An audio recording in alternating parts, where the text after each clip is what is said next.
Alright, everybody, so welcome back. Last session, you all had continued your journey through the Orient trade roads, southward back towards Sharn, encountering a very large predatory bird in the evening, but cooler heads prevailing, allowed the bird to pick off its prey, a single horse, and then take off with it without turning its ire towards the rest of the camp. However, the attack did scatter the remaining horses of the caravan, and the leader, the caravan master of this group, asked you all to go out and recover these missing horses. In case the rock returned, their guards would stay behind. But in exchange for this, they did offer to waive your travel fee, returning any gold that was taken to pay for that. And you did track those horses down to a sizable group of bandits who vastly underestimated all of your abilities and were promptly defeated. Several of them killed, others of them incapacitated, others fleeing. But in the end, you all did recover all of the animals that had gone missing from your caravan, and that is where we pick up today. Now, I believe we did a search of everybody last time. Let's go ahead and check the rolls. I think I had you all roll for how much gold was on them. Yeah, we ended up with, it was like 20 gold a person, so like 120, everything accounted for. I added my gold. Right. I also did mine.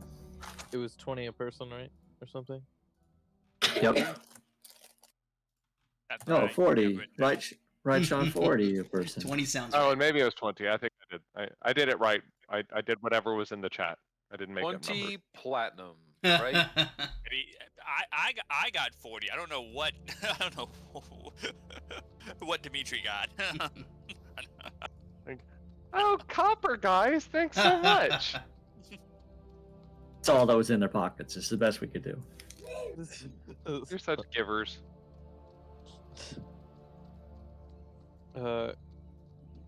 So question, this night, when are we going to go back onto the road immediately, or are we taking camp like in this area again? So you all went out looking for the horses early in the morning, crack of dawn. Okay. So the caravan will definitely be departing again today, but you all can rest on the road, and you are still about a day outside of Sharn at least. So Gotcha. So yeah, good to his word, the caravan master does waive your fee, returning all of that gold to you all, and informs you that you are only about 1 day outside of Sharn. Jeez, maybe not 2 days, at least. Distance on this map is extensive. Alright, everybody, but you all can go ahead and take your long rest. And okay. Everybody, so before long, the towers of Sharn do begin to rise up ahead of you all once again. And a couple of days after your incident on the road, a couple of uneventful days, you all do arrive back in the City of Towers. Excellent. Indeed. So, arriving back in the city, you all are quickly met by a messenger with instructions to meet with Lhara. She has been expecting you all. You all aren't exactly late, but she was beginning to grow a bit nervous, and it is clear in how quickly the messenger was sent to you all once you were returned to town. It's almost like they were expecting you on these Orient roads. So is there anything that you all would like to do before you go and meet with Lhara? I would just be briefly stopping by that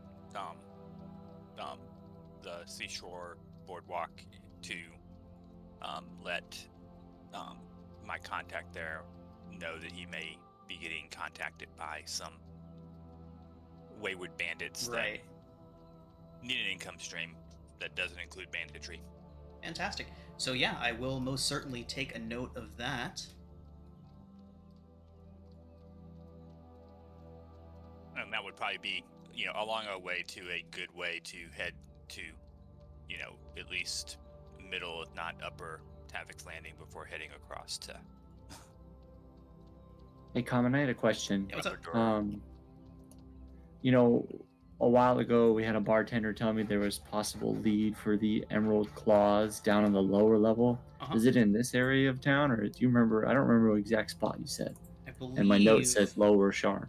I believe I said Lower Dura was where they were. I'll double check my notes for that. I'm not necessarily pursuing it now, but it made me think of that. Right. Yuji's here to get paid.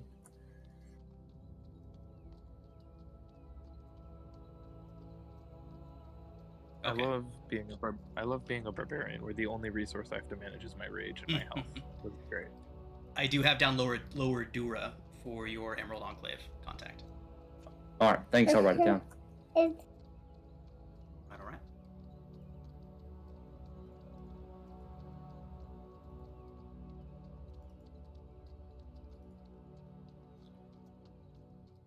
All right, everybody. So, heading back through Sharn, up to the upper levels.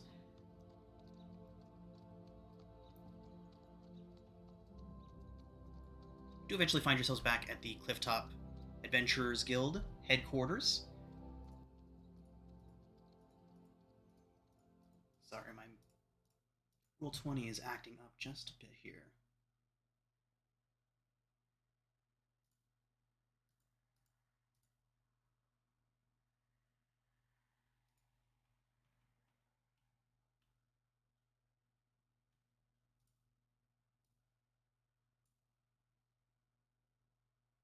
Okay, here we go.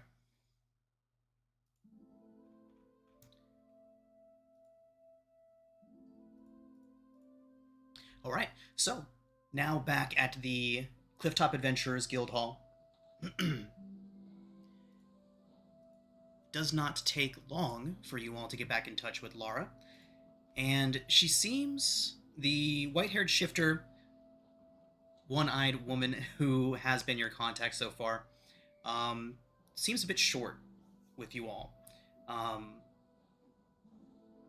She greets you all promptly, seems glad that you all are back, but her responses to you are very short, and she does say that she does indicate that sorry y'all, my notes are just all over the place today. I don't know what I was thinking when I was taking all this down, but Lhara does offer to pay you all as agreed upon. I believe it was 50 gold each upon your all return. She does ask about the map. We have a map. We have a map. Fantastic. She says that she will be sure to get it to Farius as soon as she finds out where the hell he is. You seem a little out of sorts. Is everything okay? She nods, and she says that she just got news that Farius might be contracting out to other groups to do this job. She's not happy about it, and she's trying to track down the good provost as you speak. That's why she's a little flustered. She's trying to track him down to see why he's hiring out to other groups when he could be using Clifftop. You want us to go shake him up? She kind of smiles and shakes her head and says, "No, we don't do that around here. We just want to make sure that he's happy with the Clifftop's services so far, and mainly to see who he's hiring." Well, I'm guessing he's still paying, right? Oh yeah, and on that she does pass you out each the agreed upon 50 gold.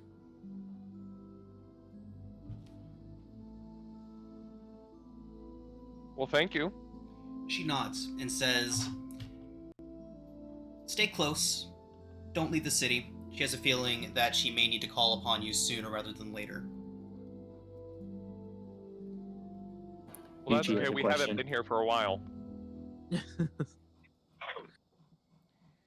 Right. Do we know, does any of the other guilds that he's contracting out have a better affiliation with any particular plane? Lhara doesn't seem to think so.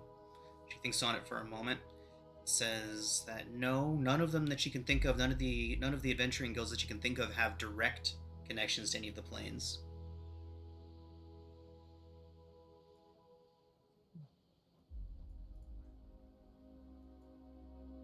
Is it a timeliness thing, possibly, because we took too long to get back? She says that you all were gone exactly as long as they expected you to be, maybe a day or two longer, so nothing that should shake him into haste, but she says that she has a feeling that the type of missions that he's sending people on, it'd be tricky for him to find a group up to the challenge. So she By the has. way, did the airship that we took make it back intact? She nods and says the clear blue sky did indeed make it back intact. They did spend the last few days dealing with repairs and cleaning up the mess that was left behind by those sturge creatures. But yeah, they did make it back. Good. I was worried about them. Thank you for asking about that. Right. So Lhara once again reiterates, enjoy the rest of your day.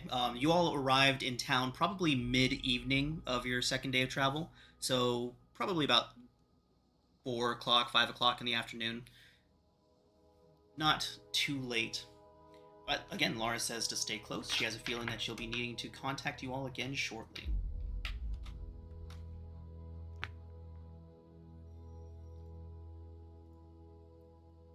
So with that, you all did have plenty of time to take a long rest between Sharn and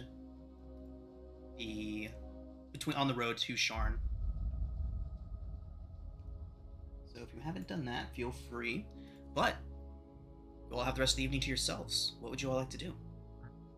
Well, I think that we should go down to the cogs and we should check on our friends down there. There's a tavern if anyone wants to rest and get something to drink. That sounds fine to me. Because we should check on... Look for names. Drummond, Stoke, and what was the gnome's name? Nomala. Nomala. So Tresca. Tresca, yep. Tresca, Tawny Almost Teaspeak. got it. I was super close. Kay would also want to check on Red Hammer. And we also need to check on Chandra. We haven't, investigated her, at all.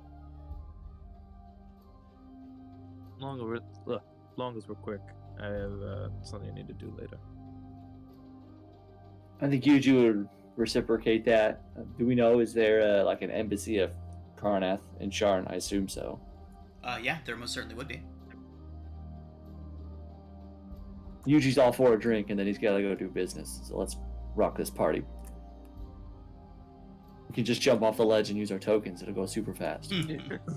There are various different means of transportation to get you all around Sharn to wherever you need to go, including Red's wonderful system of elevators. Which to get to the cogs, we unfortunately have to take eventually. Yeah. Memories of how we first met, you could jump off a cliff again. Just like Jump out of an airship, or Well, that might be effective for us to check on Chandra. That's how we found out about her in the first place.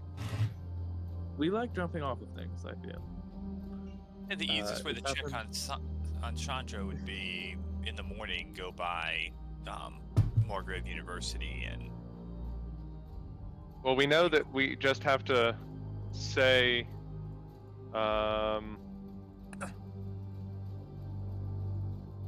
speak to the wind. Hold on. I have to get through my notes too.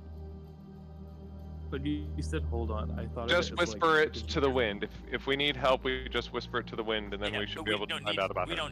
We don't need help.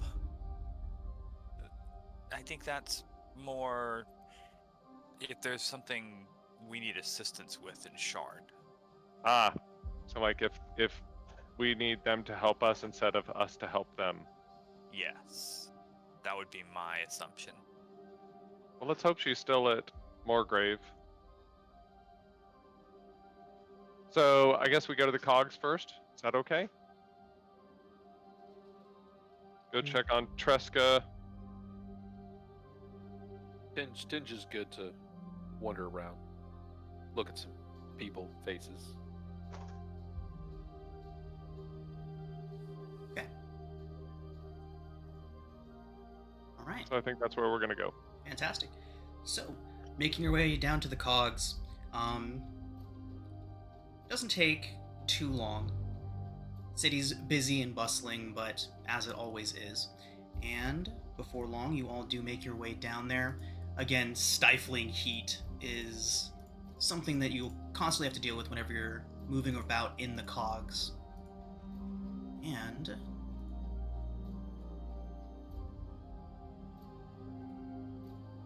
all managed to make your way to Drummond's relatively easily. It is still probably takes you about an hour to get from the upper city, or from the upper city where the guild hall's at, all the way down to the cogs, about an hour or so. So it is getting into the evening hours when you all make it down there, but in a city like this, it's always bustling.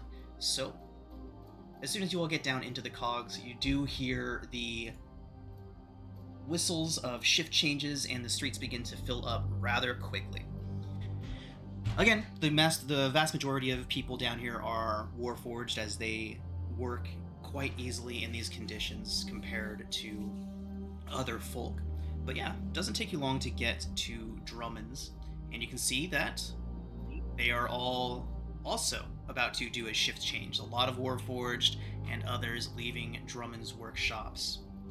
And as you go up, you do see Drummond leaning up against one of the doors, his arms kind of crossed. Everyone's saying bye to him and waving to him as he goes, and he's just kind of sitting there with like a dour look on his face, leaning up against But his door.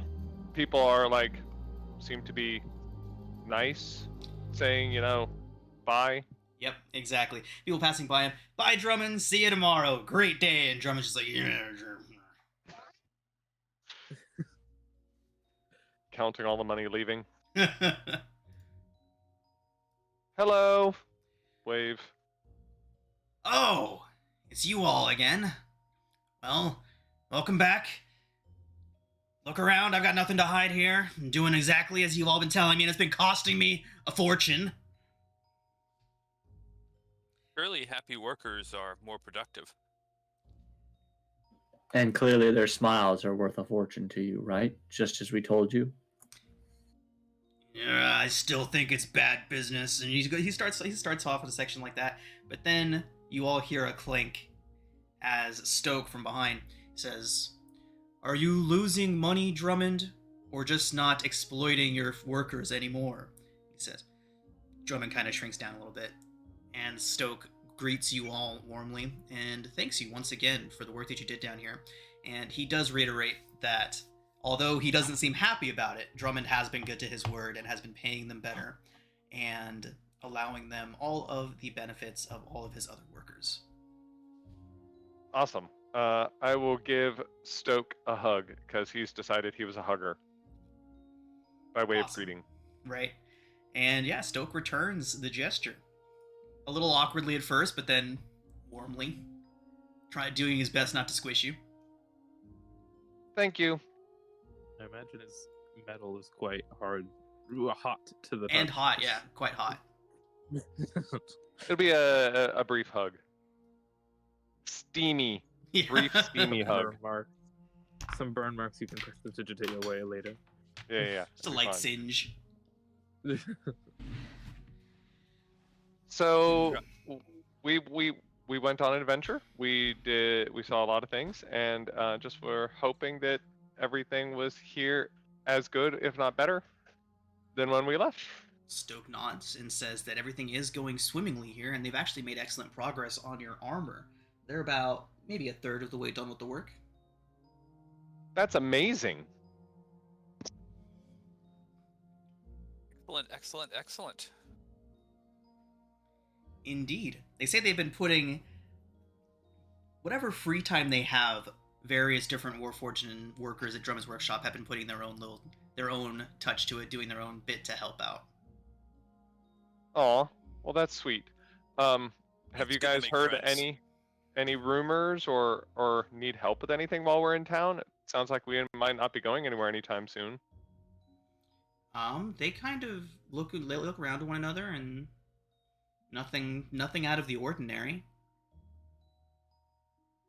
Especially since last time you all were here dealing with the Manifesto, and they say that it's actually been a bit quieter in the forges the past 10 days. Has Doruk been around anymore? Drummond perks up and says, "Well, no, actually, thank you for dealing with them. By the way, genuinely, truly, thank you. They've been leaving me alone for the most part." Excellent. I'm glad to hear it. I'm sure they'll be talking to us at some point, though. Right, and then Stoke kind of says to Drummond, "Just make sure you don't go find yourselves in their gambling dens again, Drummond." Good thing we don't know anyone that gambles around here or seems to have a gambling problem. Indeed. Yeah. Good thing. That would be terrible. Gambler? Never heard of her. No, never heard of the thing. Gambler, I hardly even know her. We can Well, get the drink. yeah, let's go get drinks.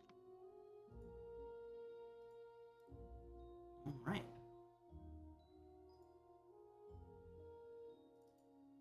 What was the name of the bar across the street? The name of that bar was the Red Hammer.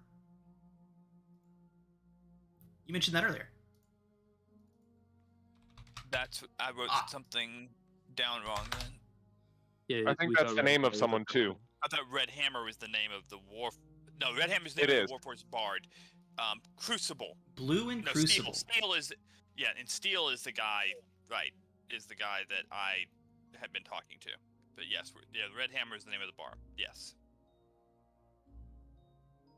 Thank you. All right. My notes were insufficient. LOL notes. That's fun.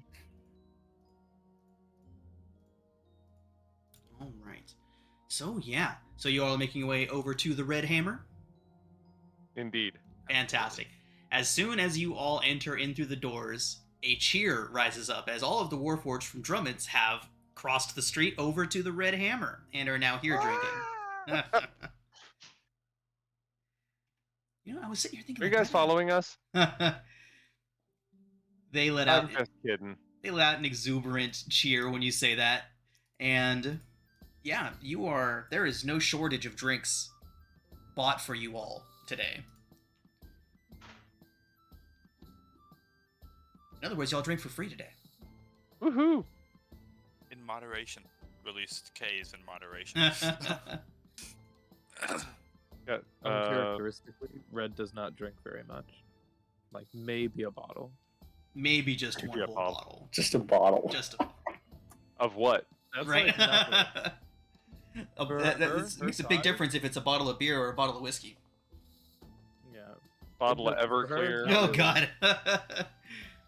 For her, Red little trying to difference. set stuff on For- fire. Sorry, go ahead. No. There's literally little difference for her. She's quite large, not a very much blood alcohol content there, so she's fine.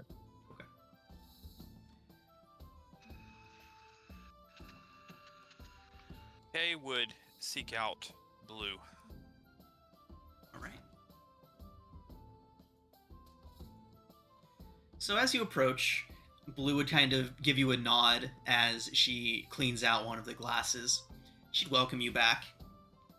Say that she kind of gestures around. She says, "They're obviously all quite still grateful of you all." Apparently, and that's music to my ears. Last time we were here, Drummond over there had some problem with Dosk that we helped out with. He says he hasn't been seeing anybody from Dosk coming around, but have a feeling you and Crucible probably have a better ear to the ground than Drummond does. How active are they? She nods and says Drummond wouldn't hear a stampede coming if it was right on top of him. So she nods and says Dosk has been quiet in this section of the cogs lately. That being said, they have been keeping a very close eye on things. Crucible kind of leans in. She says they've been sending people in to watch here, and they think that they've sent a couple workers into Drummond's undercover to do some work there. Some goblins, if she's not mistaken. Yeah, there's never a shortage of goblin laborers in this part of the city. Thank you very much. She gives you a nod.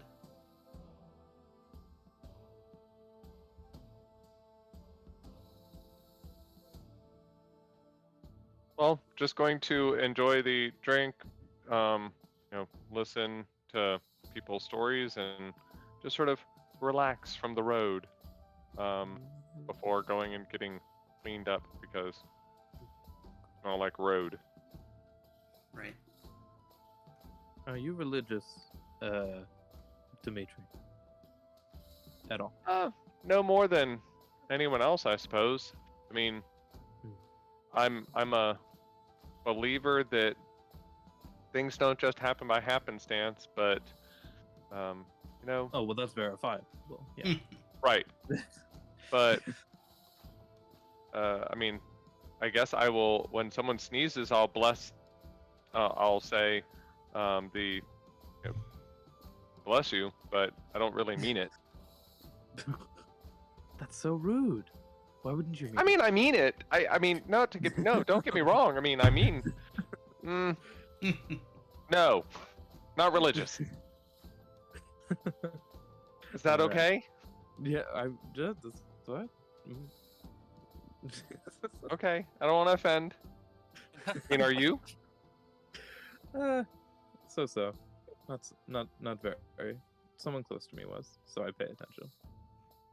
To who specifically, if you don't mind me asking? To who? What? I mean, oh, what who was- religion? Oh, the Vole of Blood, something like that. Whoa, your blood of Vol? What? Huh. Me? No. I thought that was I should- only like really. Someone I knew. They looked into it. They were interested. But they Hey, Sean. read about it. It was something that interested them time to time. Isn't that something to do with Karnath? Let's just say, Sean, what can I roll to see if you two remember any of this? Or not roll at all? What's your dice for your forgotten memories? Is it a D8? D6? D6? Okay. Yeah, roll a D6 and add it to your D20. All right, Knowledge go of the ahead. past life.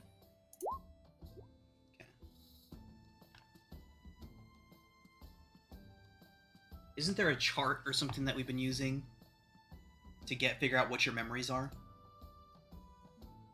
None that we discussed. I assumed you had some sort of plan. Oh, I haven't shown you the chart. Cool. Roll a D8. Oh yeah, there's the Okay. faded memories is a D6 as well, by the way. Beta memories is a D6. Okay. Yeah. Thank you. All right. So with a 7 there, Yuji, you can kind of vaguely begin to remember like you can feel something tugging at your memory, but the memory itself doesn't materialize. You know that it's had some sort of significance to you, but you're not sure why.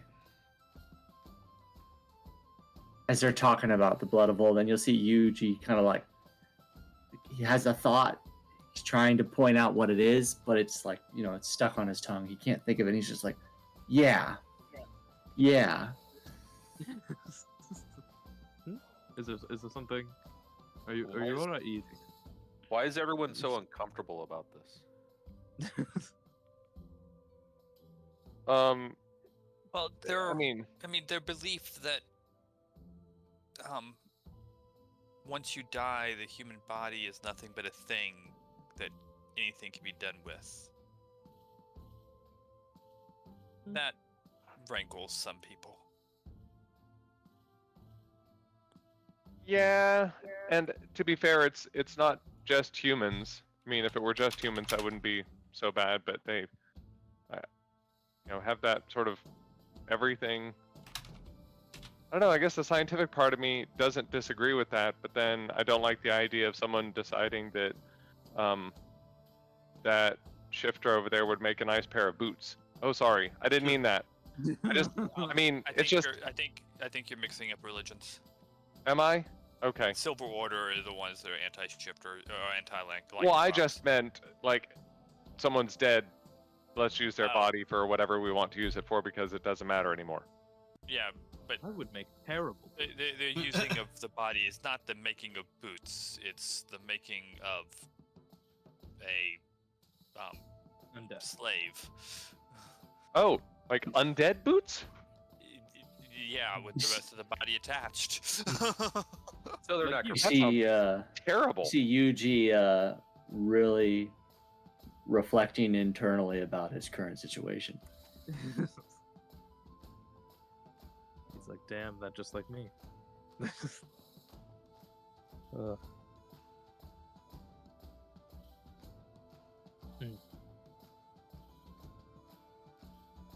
Do you know anything about that, Yuji? You seem to be perked up when it was mentioned. I mean, a lot of paladins I don't really know a lot of paladins, but those that I have heard of are often The two that you religious. ran across in your time, yeah. are often religious.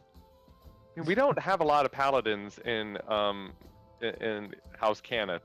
Just saying. I mean, the closest we get to a paladin is a crafter cleric. I forget what they call themselves, but they focus on making things religiously. Forge clerics. Yes, that's it.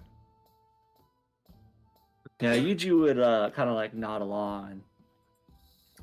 I swore a sacred oath to complete my quest.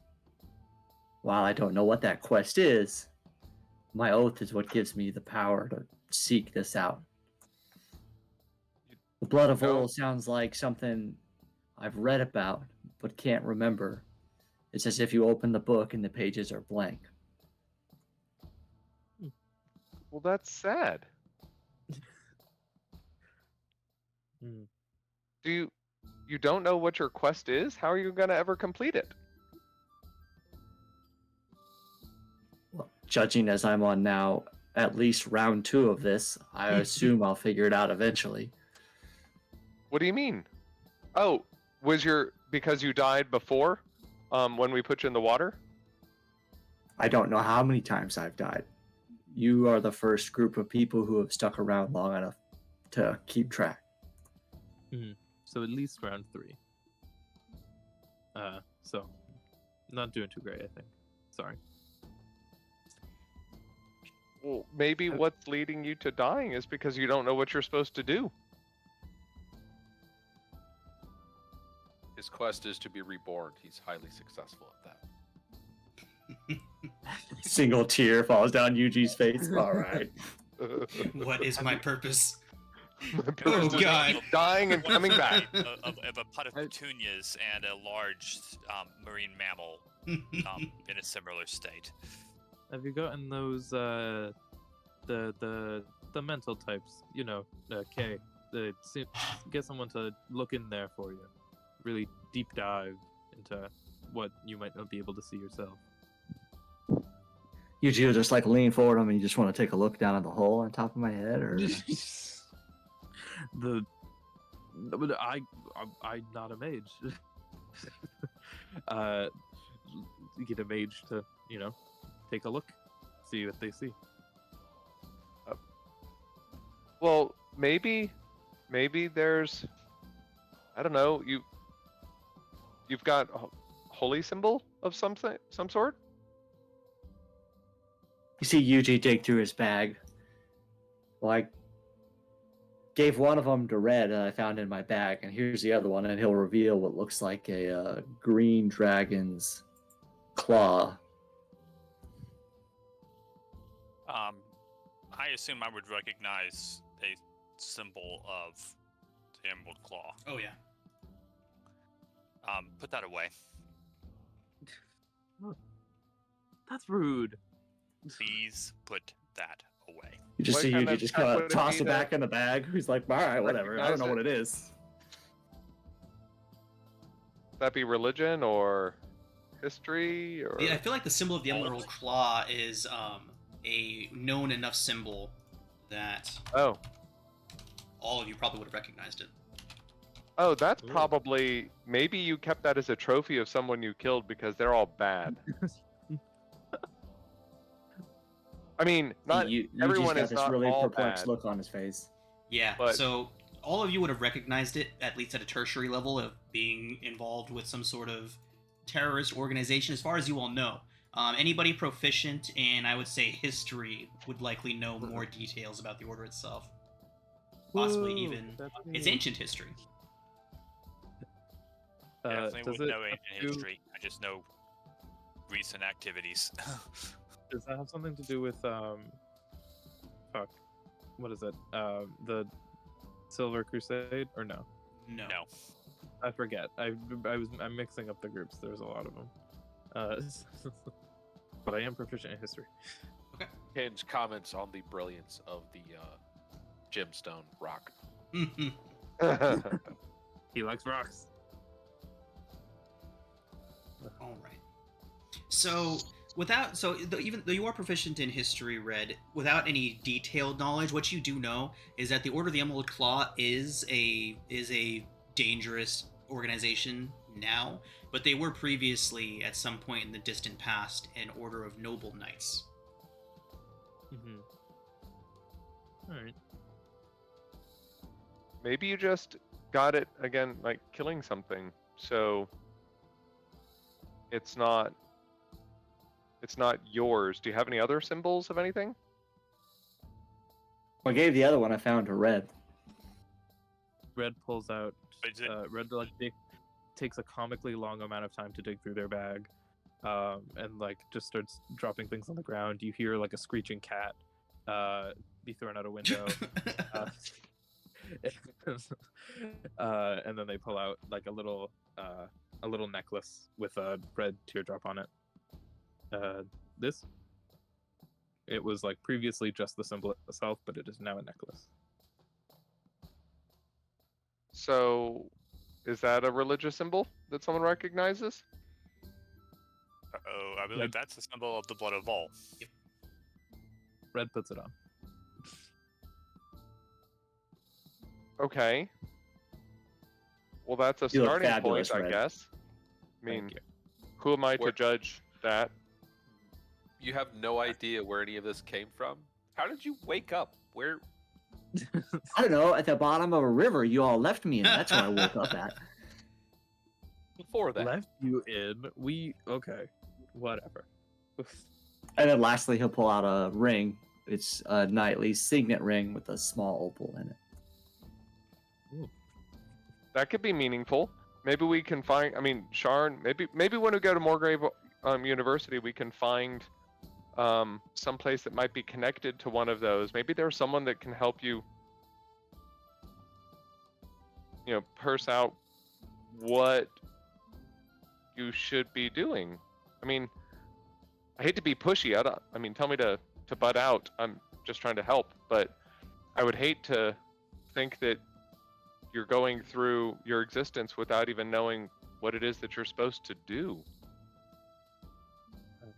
You see Yuji really kind of concerned though, and like looking at Kay. I have a bad feeling that some of the things I might have been doing would not be well appreciated. Some of the things you still do are not very well appreciated. So Slight nod of satisfaction. Mhm.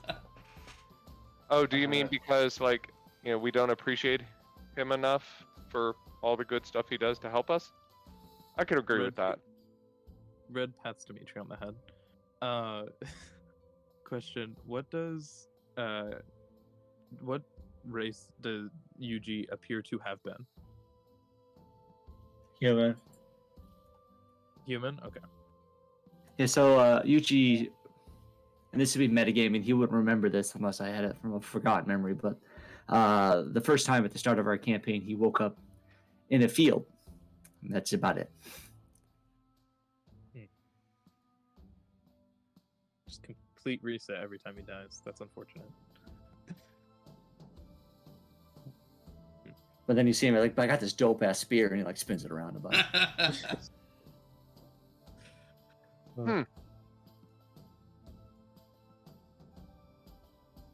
So, but you don't remember that you just woke up in a field. Yeah, metagame wise, no, that would be YouTube 1.0 would have that in memory. Gotcha. Not to get confusing. Yeah, we're operating on 2.5 right now. Yeah. Halfway to dying again. But you see Yuji really kind of get, philosophical here. I mean, do you know what your purpose in life is, Dimitri? I feel like you're being a little sharp against someone who's just trying to figure it out. I do. Go on. Most specifically, I mean, what do you know about House Cannith and the war? Metagaming wise, nothing. Yuji wise, nothing. Yeah, right, exactly. Yuji would also know next to nothing. No, that's not true. So you fought early on the side of Karnath, so you would be somewhat I remember the start of the knowledgeable. war. Right. But he just woke up. Right. Like, So 2 assuming days that you ago. probably went down early on in the war, you would Carl, help me out here. When did Canon start introducing Warforged into the last war? Years ago? Like Kenneth the didn't do last 30 or Warforged, 40 right? years. Like the last 30 or 40 years? Okay. So Yeah, I think so. the Emerald Claw and Karnath were involved for 75 years. So if we're saying that Yuji was only there for the first part of it, then no, Yuji would not be familiar with the Warforged involvement in the war. Dope. I love playing ignorant people. Yeah, I'm double checking on that. Now, I remember that they were relatively recent. Even if he was there, though, he wouldn't remember them because he doesn't remember anything. That is a fact. But Yuji will go, no, I don't know what you're talking about. So- Robots are around all over the place. I don't have any memory of robots. So, House Cannith has pretty much always been, the Dragonmark houses, we try and stay outside of politics, but, during the war, that was, I guess, questionable how well that worked, because if you're selling weapons to everybody, then are you really not involved? So, anyway, Cannith, of course, was participating in the way that Cannith always would, which is selling services and fantastical creations to every side of the war, which was probably single-handedly responsible for things constantly escalating, becoming more and more dangerous, because we're good at what we do. Well, 30, 40... I forget exactly how many years ago, someone I think it's the double vaccine. created, But I'm like, I hate to say that phrase, but the first Warforged? The first modern Warforged was created 29 years before the Day of Mourning. okay, nice. So relatively recent. For About a 100-year 34 long years war, they ago. came in the Before that, last. you had, but before that, you had the Warforged Titans, which were not, Right. they were Controlled. constructs Yeah, and they very, had very someone in large them. and stuff like that. Yeah. So, Yuji, what I'm doing with this is whenever I'm gonna try to keep it right around 1 hour, letting you roll a d8 whenever conversation is leaning into things that your past lives might have known about. We'll say that you all have been discussing this, having drinks, and doing all that for about an hour at this point. So go ahead and roll another D8. Basically, what we're doing is if we hit an 8 while they're talking about these kind of things, you remember information specific to the conversation. Dope. Yeah. Big money. Oh, No. so close again. Okay. So once again, you're like when the Warforged Titan is brought up, something that you would have seen in your past life. Again, you get these flashes of these titanic images looming over battlefields in your mind, but it's just a quick kind of after image type of an effect. But yeah, nothing concrete. So, there were, as soon as they were created. Sorry to interrupt. One second. I just had a thought. Foster, you mentioned the name of that table. What was it again? The Forgotten Memories or Faded Memory. Faded. Thank you. Okay, sorry. Proceed. That's right. So when they were first. Sorry, I was just looking at it. It says it's a D8 that you roll, but there are only 6 options. No, I So know. just- What I'm gonna do is whenever we come up with one of these situations where where we're talking about things Yuji might remember, I'm gonna add that to the list for when we do regular rolls, so that way they'll be in the mix of things he might remember. So I'm gonna keep adding to the list. Thank you. So basically, when they were first birthed, it was a surprise because all the creations up to this point before had required someone else to control them. But obviously, Warforged could think and do things for themselves and take orders and make decisions, and that was not necessarily what many wanted. And there are still to this day people within the house that, if they could find a way to remove independent thought from all Warforged, would do so. And unfortunately, my parents were part of that group. So yes, I know what my duty is. My duty is to do everything I can to fight against that and to stop that from happening.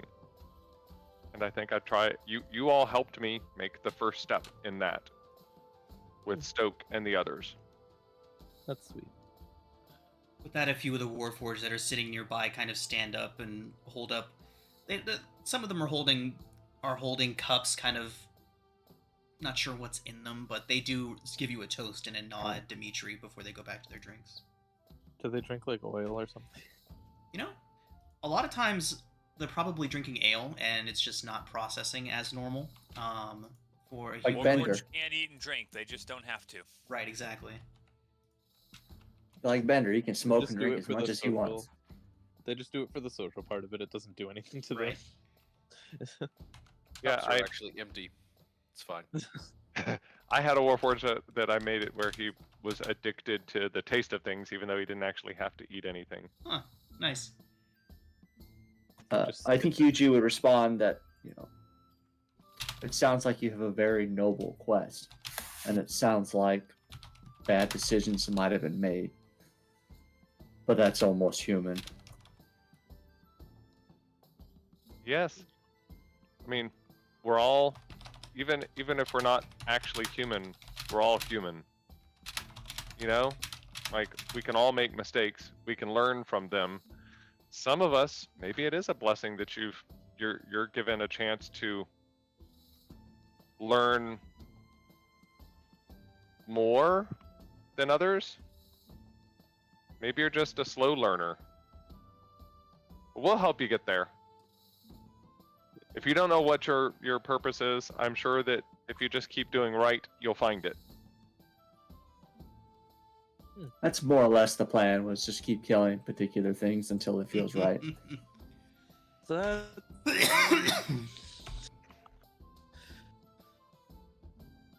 It sounds like you find fault with that, Red. well, killing until you desensitize yourself isn't the best way of trying to find a purpose. I don't think that's what he meant. No, I have a purpose. I just don't know what it is. Well, you're trying to find it. You need to figure out what it is, so you're trying to find it. It's there. Reversing I'll slash remember the it time. eventually. Tinge, you have a You have a purpose? You know what it is? I look for people a lot. Kind Lemon? of what I did before. Now I look for people. I get paid for it. Just haven't done it in a while. Kind of broke. Bounty hunter type dealio? Yeah. You're not Yeah. broke. How could you possibly be broke? We've gotten so much money since we've been here. I mean, not the kind of money that my family had, but they didn't really do anything for that.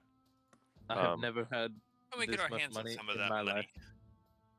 I've never had this much money in my entire life. This is astonishing. I am rolling in it right now. This much money could like make or break dozens, hundreds of lives in the lower crusts.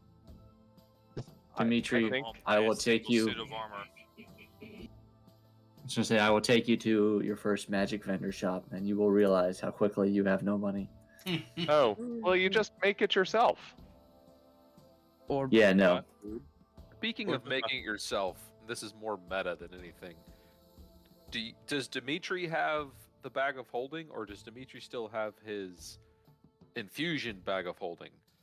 I'm not doing the infusion bag of holding anymore. So you have the bag of holding. Okay. Yes. Unless someone else, I have it stuffed into the bag that was my previous bag of holding, not as a bag of holding because we're not ending the world and going into the. No, that's not happening. Yeah. Just like a pocket protector bag of holding, right? Yes, exactly. Oh, he has like a case. He has like a bag of holding case because he can't customize it. So he just Yep. like he just puts a different, better looking bag around it. Yeah.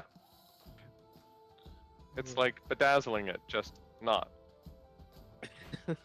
But Tinge, who do you take orders from? All good soldiers take orders. Who are you answering to? Me. Nice. That's the right answer. I was always on the independent side. Had to think on my feet. So, yeah, it's just me. I do get stuck on things a little bit though. If someone gets in my way on the way to my objective, they tend to get hurt. Oh, is that how things used to be?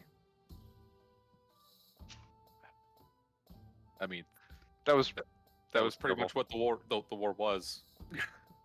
No, I'm sorry. I was making a really bad meta joke because apparently you've been missing a lot. Oh no. Question for Moondog. Do you want to be roped into the conversation? I know you have like hang-ups about roleplay sometimes. No, not really. Okay, that's fine. Okay. What about you? Do you know what your purpose is? Oh, you're talking to me? No, K. Sorry. Oh, Oh, sorry. okay.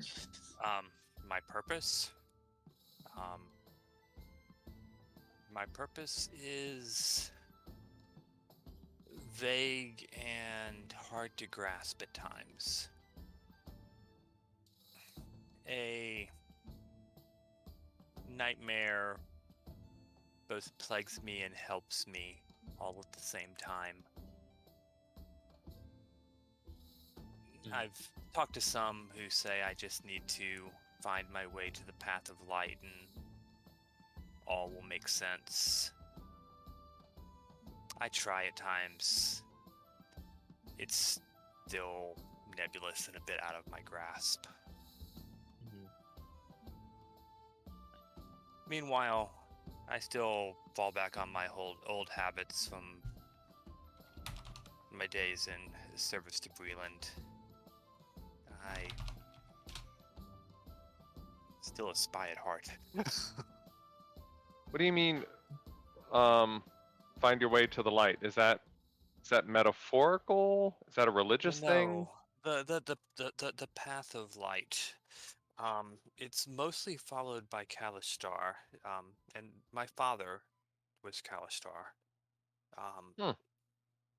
And it is a path.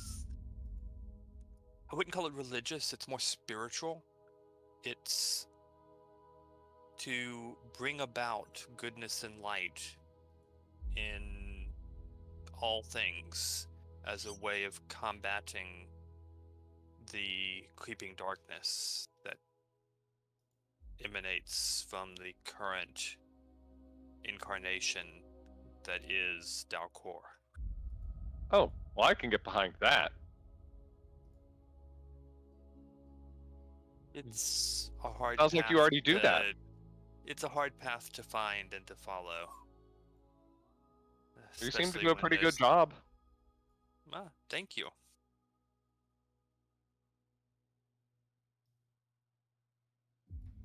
So Alright, where everybody. did you Yeah, go ahead. spy?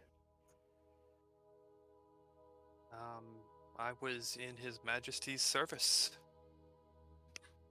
both during and for about a year and a half after the war. In fact, some of my dealings were with what I asked Yuji to put away. Terrorists from the Emerald Claw.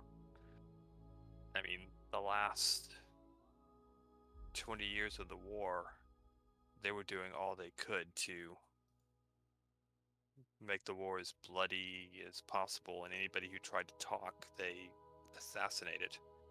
They, I think, wanted the war to continue forever.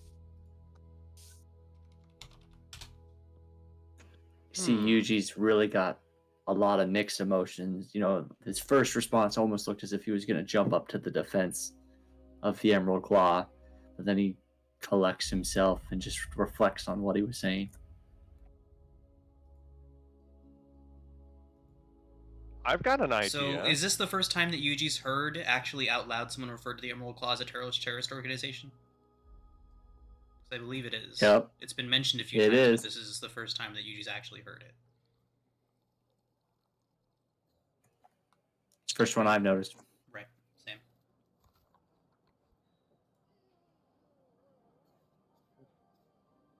Well, I have an idea. If you're saying, if I'm understanding correctly,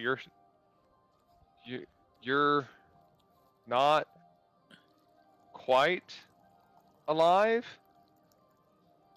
but not quite dead, right? Like when you die, when we brought you back from dying before, you didn't come sort of all the way back, but that was how you were before. Is that fair to say? Every time I die, I go through the same process. It gets dark. I don't feel myself pass on to, and I can't think of the plane name. Pass on to the next plane. A bar. There it is. But I travel in darkness for a long time, and then I either turn around and my eyes open to the world, or I keep traveling until I get that opportunity to return. Well, then maybe the reason you're awake now is specifically because you need to make a change for the Emerald Claw, if you're saying that it used to not be this way? That's why I need to find the embassy of Karnat. Clearly something has happened between then and now, and I'm not sure what's right. The Emerald Claw was outlawed during about 25 years before the war ended.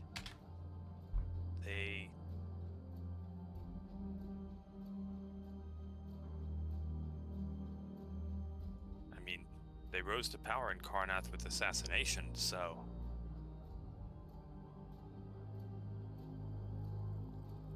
Well, Dimitri will reach over and put his hand on Yuji's hand and look him straight in the eye and say, if you promise to always keep what I told you as my goal in mind and all the decisions and all the actions that you undertake, then I'll do whatever I can to help you maybe get to Karnath and get to the heart of what you're here to do.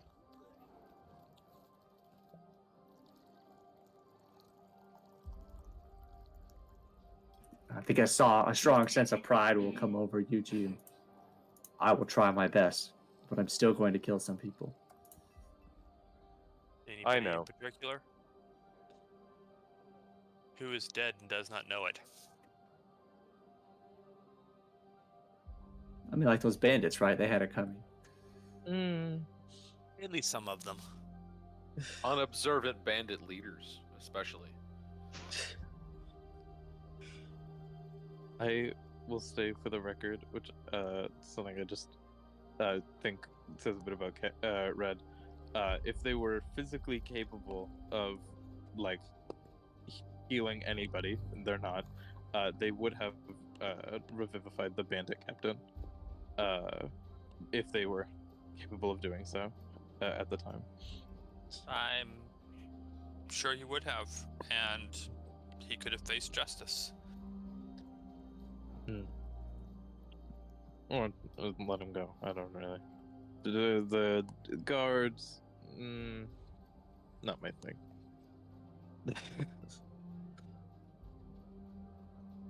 Just Hey, Sean, Yuji's been able to piecemeal together, though, that Maybar is the influence that's returning him, correct?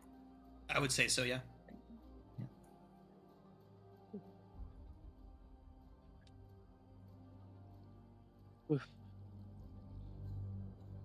Well, all right, everyone. After a few hours hanging out at the bar, getting a few drinks, Deep in our cups. deep into your cups, indeed. What do you all want to do with the rest of your evening? How long are you going to spend here? Does anybody want to break away to do their own thing in the rest of the city for a while? Will you be? What do you all want to do?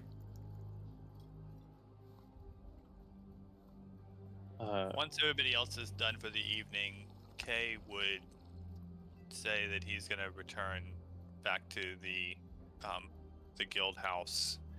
He would probably stop by the club where his mother is a bartender, and check in and let her know that everything's going well, and then head back to the guild house. Fantastic. So we'll say that y'all spent a few hours at the bar. We'll say it's at least 9 in the evening before you all begin to start breaking away. Yeah, Dimitri will just go back up to the guild hall to sleep it off because he's probably had at least like 2 glasses of wine, so he's pretty deep in there. All right. you can barely stand. Yeah, I'll be all right. Don't worry about me. I love it. It's like watered down wine. Like, you've been giving him the non-alcoholic, right? Yeah, I don't know what's wrong with him.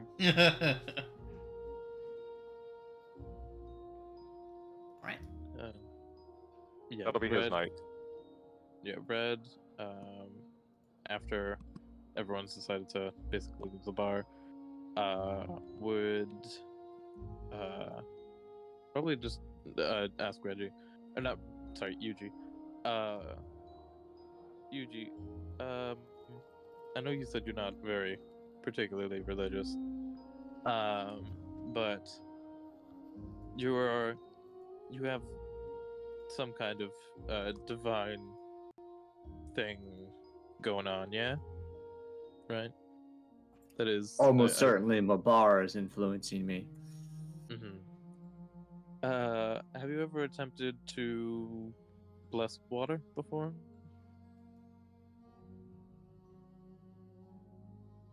Oh, like create holy I think water?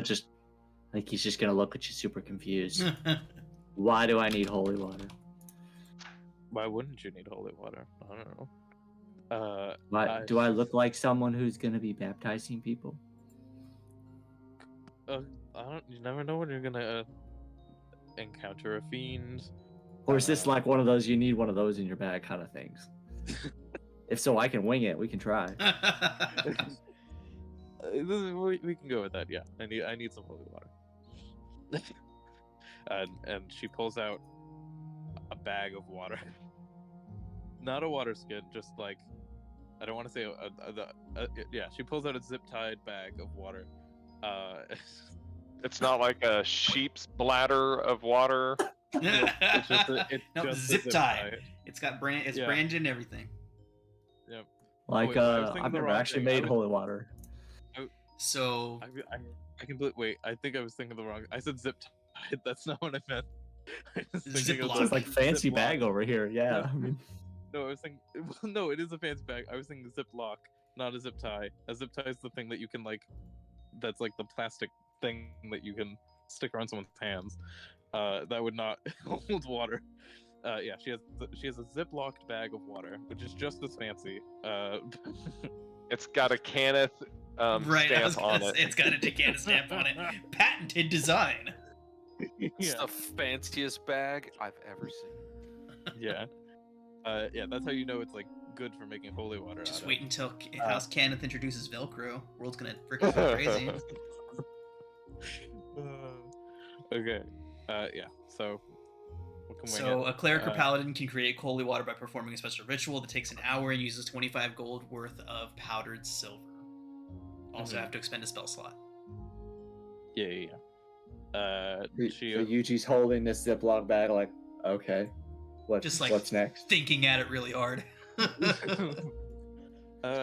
Maybe the sun's definitely down. Where should we spend an hour? Because Red knows a bit about how it works. She's been to a. They're not. It's probably not called a church. She's been to holy sites before. She knows. She's seen holy water be made. She's like, where should we? You don't have like a. Other than the guild house, you have not. You don't really have anything here, do you? The embassy to Karna is what I Yeah, have here. that works. We'll do it in the lobby. I'm a little nervous to go there now, but yeah, all right, we'll wing it there. Why not? You said you're going to the guild hall? The Karnath embassy. Oh, got it. Okay. Just gonna sit in the lobby, crisscross applesauce, thinking about water. Let's do it in the guild hall lobby. I'm not sure I'm ready for this yet. It has to be someplace important to you, I think. Oh, okay. All right. Then yeah, I guess we'll do it there.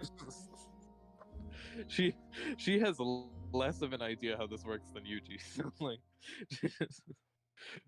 but she does know. I guess not. She probably might have a slightly better idea. She does have like a bag of silver as well. Also, is it blocked? Real fancy bags. Yeah. I'll spend the 25 gold on that. Boop-a-doop. Yeah.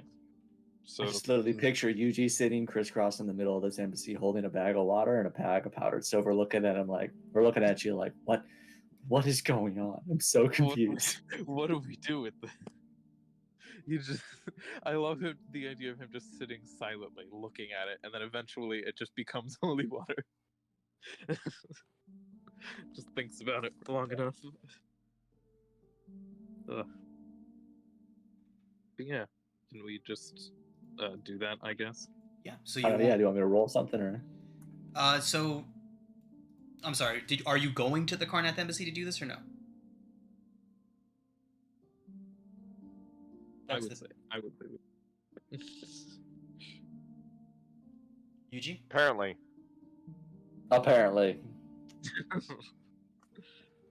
Okay. I'm not sure why it's got to be important to me, but I guess yeah. If I don't come back, tell my friends bye. 15th time's the charm. All right.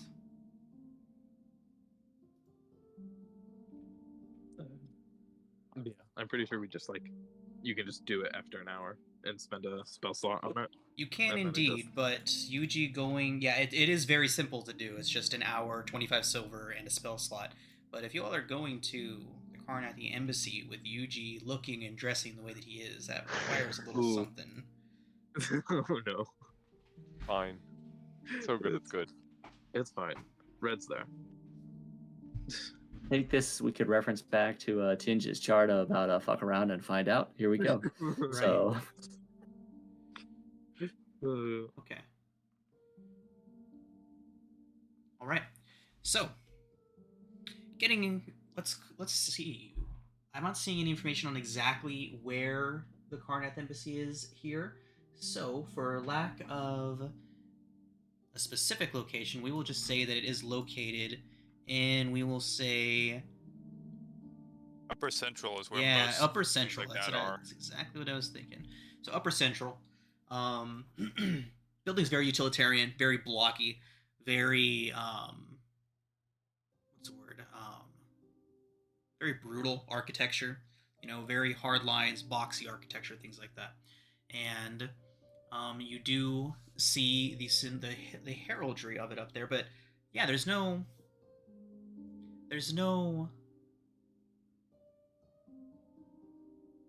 Sorry.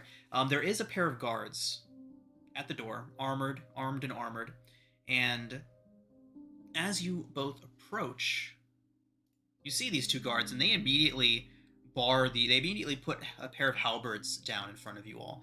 They are armored in Karnathi soldier's garb, and they do inform you that the embassy is currently closed to visitors.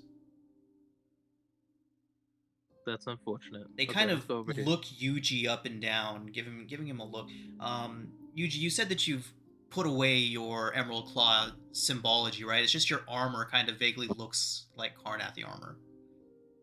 Yep. Okay. So they kind of give you a look up and down. They say, you know what? They wouldn't even say anything. They would just kind of give you a look up and down. They can recognize that the armor is not current, and that you are. It's unless you're not wearing a mask anymore, so it's clear that you are formerly deceased. Old as fuck. Yeah. I just picture him going like goddamn cosplayers, just showing up everywhere.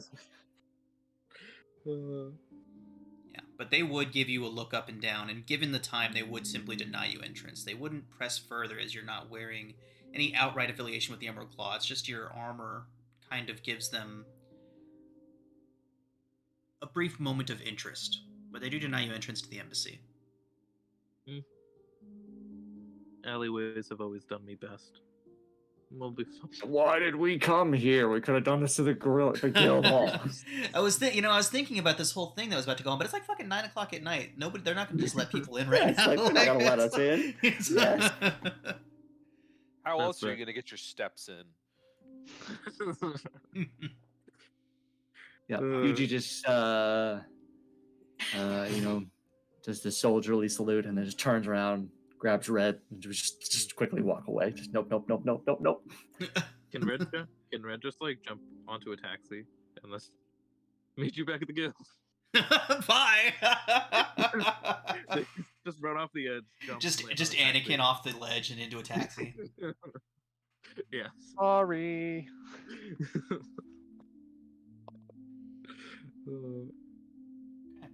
All right, so yeah, do you all stop to perform your ritual before Red unceremoniously ditches Yuji?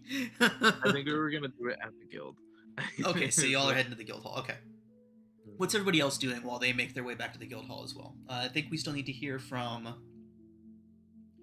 Tinge and Zero and Silas. Tinge is looking for Bill's wanted posters.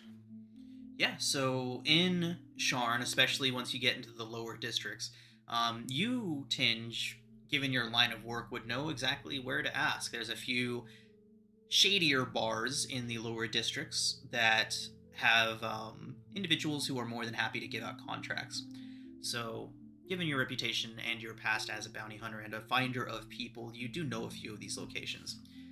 We will call the one that you're going to, the one that's closest to you, or the most likely one that you go to, is the let's see, the Aberrant Ailery in Lower Central.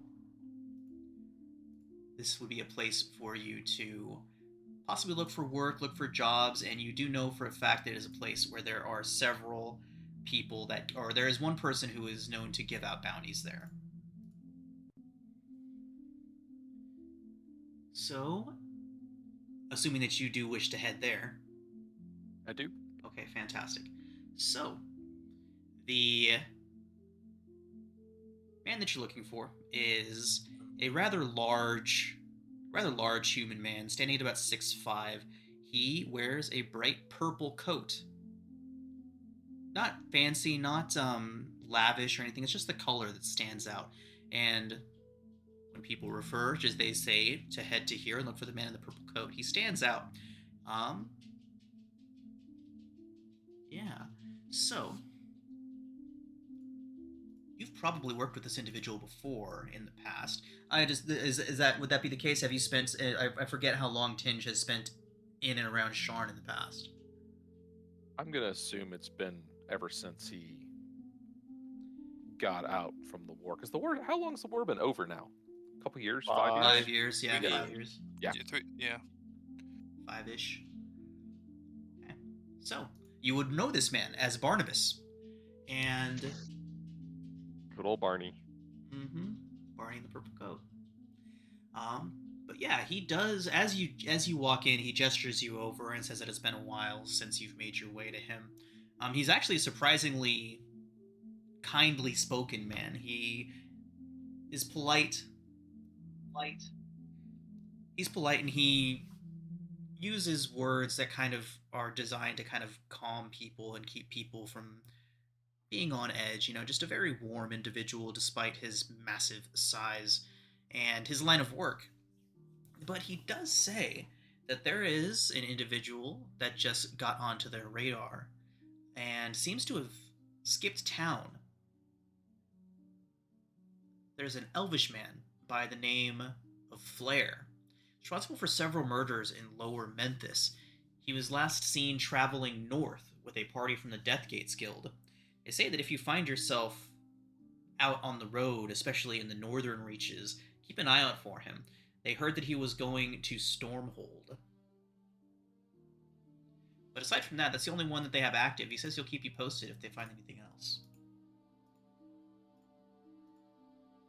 Tinge thanks him, hands him a Says- gold for his trouble. He appreciates it and says it's the normal finder's fee. You'll get 100 for him if you bring him back in pieces. You'll get 200 for him if you can bring him back here alive. I'll work on the alive part. All right. And Zero, is there anything that you wanted to do with your time in town? No, he just went to bed. He after the bar, he just he called it an evening. Fantastic. All right, everybody. So, as you all, is everybody heading back to the guild hall for sleep, or is anybody heading anywhere else? Once we get to the guild hall and presumably do our presumably assist Reggie in doing Yes. the ritual for her. She can't do it. She can't even help. She can watch. Yeah, emotional support. This is totally helping Reggie, helping Yuji find a piece of himself. Blah blah blah blah blah. Yeah, and once the holy water is unceremoniously just like spawned at the end of the hour and after the spell slot is granted, because Yuji was just staring at it. So, I imagine this. I imagine you all being in the guild hall, taking care of this, probably just hanging out at one of the many tables and going about this. Yuji, how do you think you would go about attempting to bless water? Not really knowing, fully understanding how your powers are working yet, or even what they're coming from, or what they're being given to you for. How do you think Yuji might go about trying to do that? I've been debating that for the last 15 minutes myself. How a vengeance paladin is supposed to imbue holiness, into Blood. water when he gets constantly resurrected by Mavar. That's just a real noodle cooker there. I think he would do kind of like we saw several sessions ago, and really try and put his will and force behind imparting it with like an inflict wounds kind of thing, really trying to put some of the magical power that compels him into that object and really focus on it and try and transfer it in there. And Lord knows if it works. I don't think he could tell, Right. but I think by the end of it, it would probably look like water, but maybe murky. Not necessarily the clearest, cleanest holy water you've ever had. Don't drink it. Serviceable. Nice. Got floaters. It's holy as much as you can describe holiness from the plane of Mabar. So Okay. Red flips Yuji a platinum for it. So Yuji, as you're focusing on kind of driving your will forward, doing your best to, like you were saying, you're not exactly sure how this is supposed to work or how exactly you put magical power, divine power into water. But as you're kind of sitting there concentrating on the water, kind of just focusing on it heavily, you begin to hear something that seems strangely familiar to you. The clang of steel on steel and the shouts of battle. Yuji, as you are looking at it's a Ziploc bag of water, but as you're looking at this water, you begin to think of different things, and different memories begin to come back to you. And one of them sees you, as you're focusing heavily onto this, sees you standing on a riverbank, the water rushing by, and your back is to this bank. And in front of you are a lot of people dressed very much like you are. And at first you think they're fighting. You can hear the sound of steel on steel, but as you're watching, it does begin to become obvious that this is a slaughter and not a battle. People dressed a lot like you are eradicating the population of a village. And hearing the water rushing past behind you from the river to your back, a moment later, you see a very large armored figure with an elaborate headpiece. You only see his back silhouetted against the light of what you now see as fire burning in several different locations around. And after the slaughter is commenced, you see him raise his hand up, and the slain villagers begin to rise. At that point, you come back to, still sitting in the Clifftop Adventurers Guild main hall, and the water in front of you seems to have a faint glow to it. I think I don't think anyone would have seen him have any sort of a reaction at this point, would almost toss the table, storm out of the room, and lock himself in his room. Thanks. All right, everybody, so welcome back. After a night of hard drinking and some revelations had over a Ziploc bag of holy water, that is now, after all of this, you all settle in for the evening and spend your evening at the Clifftop Adventurers Guild. Not that you all need a long rest after that super stressful, difficult, deadly day you all just had. But you all do get another long rest. And the following morning, you are all woken to the sounds of several different things. Depending on where you're sleeping, a messenger may be knocking on your door. You may be getting one of the sending stone messages. If you just passed out in the main hall,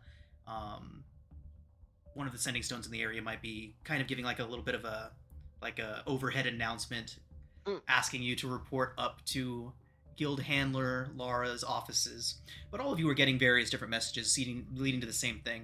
If any of you are sharing a room or in one of the bunk rooms, a messenger would knock on the door and let you all know that Lhara has sent for you, and she's upstairs in her offices with an important visitor at the moment.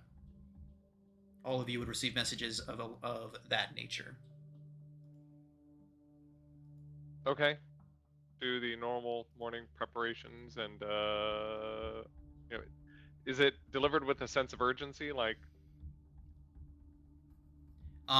Yes, it is. Mediamenti? It's so Okay. nobody has said the words immediately, but you can tell that this was sent out almost hurriedly, almost rushedly. There are messengers. They would have spoken to Lhara before giving the message. If any of you inquire as to if any of you want to ask them what's going on, they may have some insight for you. And I would, because I assume somebody knocked on my door, Yeah. and I was like, "What? It's early. What's going on?" So a young boy, probably about 15, 16, stands in your doorway, and he says, very sorry to interrupt your sleep, but Guildhandler Lhara is having some sort of argument with an old man upstairs. She's asked me to send for you all and to arrive as quickly as you can. They seem to be having a rather heated argument of some kind.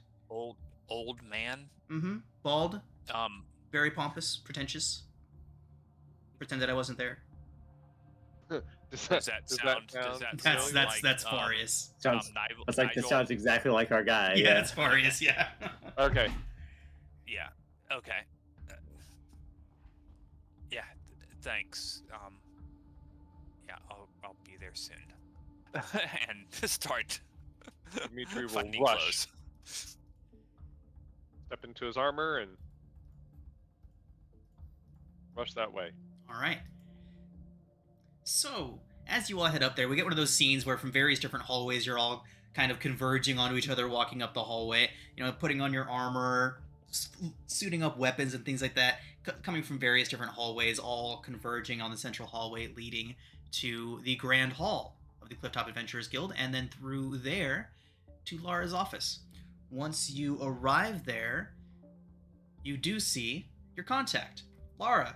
She is standing straight with her arms crossed in front of her, and she's got a bit of a furrow to her brow as she is being spoken at by a man with fine clothes and holding a cane, a man that you all know as Provost Farius. The man points his cane at Lhara while he speaks. It is absolutely vital, Lhara, that there are no mistakes in this. Time is of the essence, and the first group I sent out has already failed to return. I'll not pay a coin over my deposit for another failed expedition. And with this, you all see Lhara kind of notice you, and she rolls her eyes. She's got her head turned towards you all. She sees you all, makes eye contact, and rolls her eyes back around to Farius. She bats his cane away. You can hire Death's Gate again if you'd like to waste more money. She takes a moment to visibly banish her annoyance. She takes a deep breath, puts on her professional face and smile. But, as I told you before, Clifftop Adventurers Guild is the right place for your business. No matter how many missions you have in mind, or how tight the timetable, our professionals, she gestures towards all of you, are what you need to get your jobs done. She then turns towards you all and extends a hand in your direction. You've worked with these individuals before. Farius is like, yes, you've proven successful twice now. And Lhara says, it's why you should have been patient and waited for them to return before sending out another. She kind of pauses. Group. You can tell she's cleaning up her language for the provost. Well, Mistress Lhara, she gestures you all in. isn't this a good thing? Now this is good advertising, because if two groups were sent on the same mission and only one of them succeeded, isn't that, good advertising? She nods and says, it is. Although the provost here seems to think that you all took too long. He says, well, I can't wait. My work is very, very important. And Lhara assures him that you all were perfectly within a reasonable timetable to return. On foot. You have issues with how long it takes. I have issues with tardiness. Lhara kind of rolls her eyes again. My work must be completed promptly. A job can either be inexpensive or fast? Pick. And Laura nods and says, "Indeed. And if you had simply waited for our group to return, we would be able to send them out the day that they arrived. We would be able to send them out an entire day ago, perhaps. But now Provost furious, find ourselves wasting more time." She looks towards you all. She says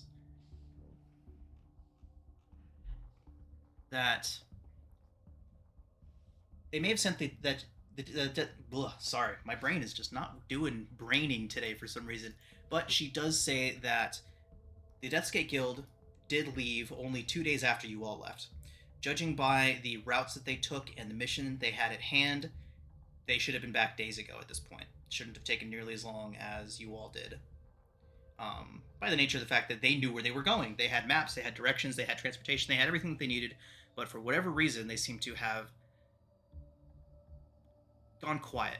There's been no contact with them for over 3 days now, and everyone fears that they have simply been lost up in the frigid north. And Oh no. And you want us to find? Frigid north.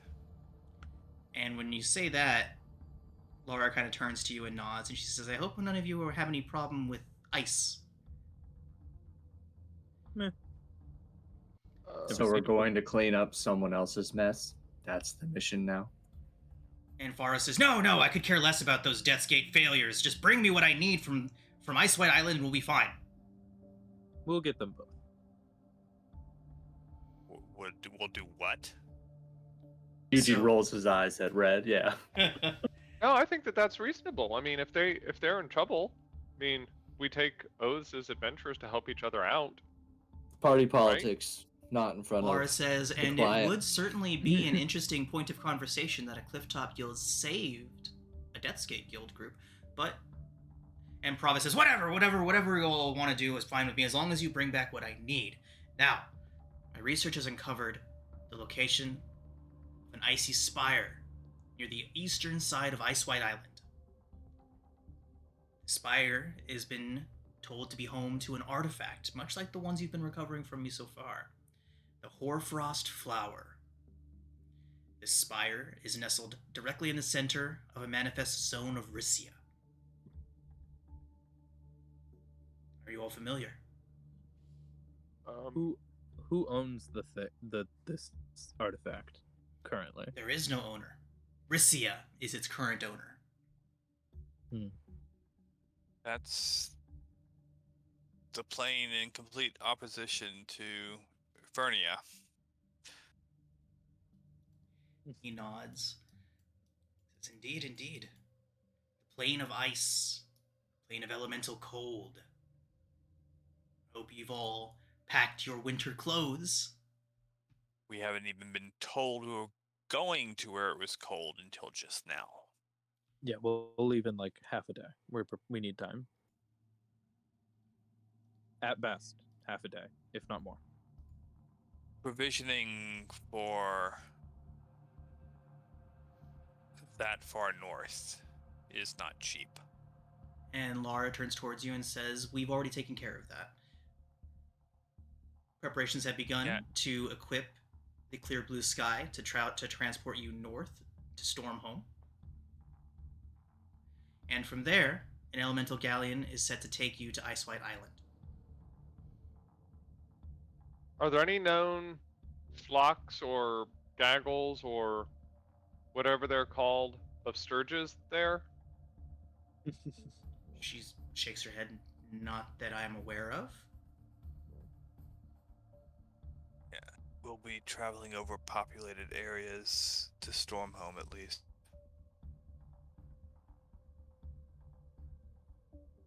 Says the Clear Blue Sky is ready to depart in 2 hours. Winter gear. They have been outfitted with winter. Clothing. They've been outfitted with winter gear, climbing gear, as well as several other materials that may be useful to you. Do we have a list of the adventurers that were sent from the Death's Head Guild? She nods and says, we do indeed. Give me just a moment, and she starts going through some papers. Red looks over at Yuji and mentions, do you not... You realize the boon of a favor, right? We could use a favor from the Deathside Guild. That's what this That's is. head. Deathgate Guild. That's gate. Okay, yeah. That's She doesn't- what I meant. the Deathsfuck Guild, you know. She'll say a different one every time because it annoys Fine me. too. But yeah, very good political tool to have a favor. Just like that favor that we owe to the gang, right? That's gonna work out The real great Dusk. for us. Okay. We're just accounting for a lot of favors that I'm not sure I want to collect. We can get the Death's Hat Guild to take the favor that we owe to the Goblin guy. We swap the favors. That's how That this would works. be interesting. So she has the list of the group that left. The Deathsgate Guild consisted of Farron, a halfling ranger, Aina, a elven warlock, Gor Ashta, a half-orc, and a last-minute addition, an elven man by the name of Flair. All right, Baron. I only got the His first There it one. is. also dead. I got a lot of them. So Farron, Halfling Ranger, Anna, Halfling Warlock, Aina, Ashta, Aena. Aena, Halfling Warlock. What is the half orc? Halfway through I realized they probably wouldn't be giving you their classes, so that's Oh, all you get is okay. half-orc. Okay. And What's then an that? elven man named Flair, who's suspicious. Because that's all he's described as. Because he was the last Oh, person to be late added, edition, yeah. Late edition. It's all his fault. So it was Um, 2 halflings and a half orc, and then an elf. It was a halfling, an elf, and a half-orc, and an elf. Yes, so halfling, 2 elves, and a half-orc. Oh, I thought. 2 elves? Oh, halfling, half elf. Okay. It's a good Would thing have we're not elf charged with warlock. math problems here. Okay. We'd be struggling. Yeah, I'm like, I wrote half elf or halfling warlock and halfling ranger, half elf warlock, Yeah. and then he said a half orc. What was the half orc's name? Gor Ashta. Or Asht. Won't matter if they're dead. So Mhm. Well, we need to know who it was so we can make sure that we inform their family. that doesn't seem like our problem. That is Nigel's problem. Change, do you relay the fact that you have a bounty on Flair? I do not. Oh, Okay. fun. And just pipes up from the back of the group as always. I'm leaving. Let's go. Is it leaving, or I'm heading to the airship. what are we being paid to go be that cold? Never enough. Never enough. Okay. You don't even care. So Faris says, you can have, well, if you do succeed and you manage to get it back here, well, since you would have succeeded when another group failed, I'll up your fee by 30% of what I paid them. What I would have paid them. Give you 150 gold each if you can bring me back the Hoarfrost flower. Nice. What if we get them back? 50 If we I bring them don't back care alive- about those failures. Fair. 50 in advance, non-refundable. Make a persuasion check. With advantage because we're all looking cool. Negative. What if we also tried to persuade him and be like, yeah, we should have more money? Oh, doesn't matter. Oh boy. Okay.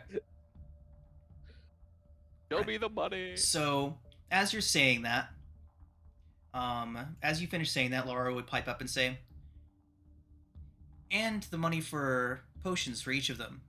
This is obviously a very dangerous mission, and you've already sent one group to their dooms. Go ahead and make sure that they can have a little bit more of a chance. And the provost is just like, fine. The money isn't important as long as I get the Hoarfrost flower. So close to proving my theory is correct. Must have the flour. like- The price is not an object. 150 each it is. I'm sorry, 200 each it is. And 50 in advance. Nice. Are we gonna talk to him about the map?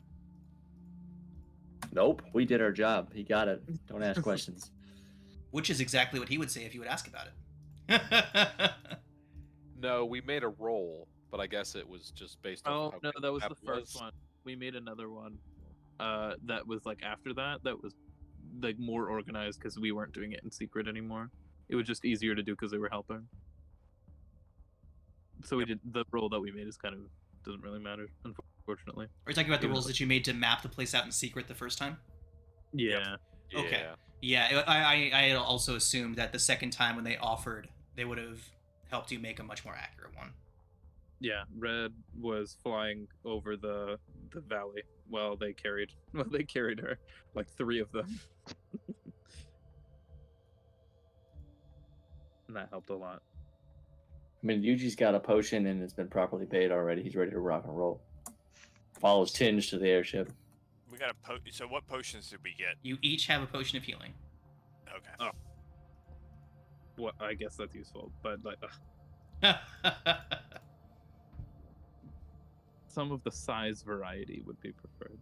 Oh, speaking of, Red was going to look for those. I remember I wrote that in the thing for advance. Yeah. Red would go in the market to look for those.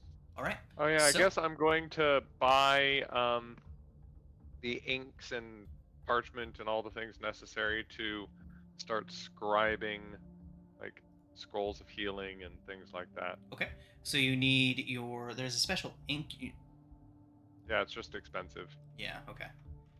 So we'll just use PHB prices for that. And then as far as your potion of, what do you want? Potion of growth? Yes. Okay. We'll go ahead and use standard prices for that. It's If like you- 250 or something, wasn't it? 270, it would appear. But with your guild affiliation, you do enjoy that 10% discount at any vendor that you buy from in the Cliffcop district. Yeah. So it's like a little under 250. Right. What would that be? 248, I think. Math. Uh, Everybody's friend. Okay. So it's 248. How much gold do I have? I have like a lot. I'll do math. Can I just like buy them if I have enough? It I'll would figure it out. be we'll just call it 240.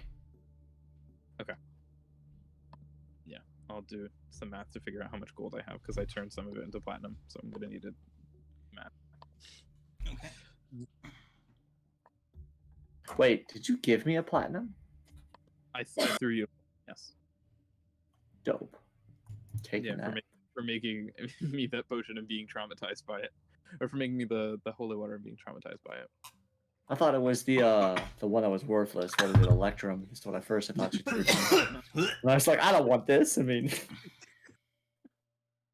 Threw it You just- away. I'm thinking it was an electrum. Oh. all right, let's go. Okay. All right, so you do have 2 It's hours not like I, until like I the gotta Clear worry Blue about Skies frostbite. outfit Let's and ready rock to it. go. All right. All right. So yeah, is there anything else you would like to do in the 2 hours that you have left before the Clear Blue Sky is ready to depart?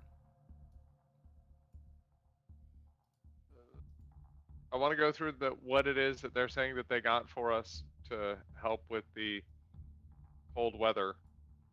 Fantastic. Okay, so arriving at the Sky Docks, you are met by the familiar face of the same captain that took you all to the Graywall Mountains. I've forgotten his name. I remember the name of his ship, but I've forgotten his Darian. Darian, thank you. Yes. Skyship. Darian Captain Kirby Deliriandar. Sky. Yep. Right. So Darian and his crew are very. You can see them. They kind of give you like the "It's you again! Wonderful to see you all." And he welcomes you all aboard his ship. You see people loading up various different supplies. It appears that they are transporting a shipment of winter weather supplies up there to Storm Home. And so there's everything. There's pitons. There's climbing gear. There is crampons. The spiked shoes that you can use to travel across ice. plenty of cold weather clothing for each of you. And they have been instructed to allow you to take at least one of any sort of supplies that you would need. So any mundane supplies that you all can find in the player's handbook that you feel like would be relevant to winter travel and ice travel, you can have one of here. A field day. I was just gonna say, oh god. Oh god, right? Hold up the table. So, tent, climbing kit. Basic fishing equipment. A basket.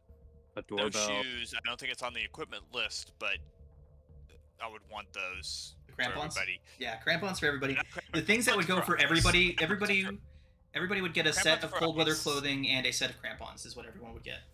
Crampons are for ice. Snowshoes if we're walking across soft snow. Okay. Do we They're have a different. map of the area we're going to? You do. You actually have a direct map to the location, but you all are heading up here.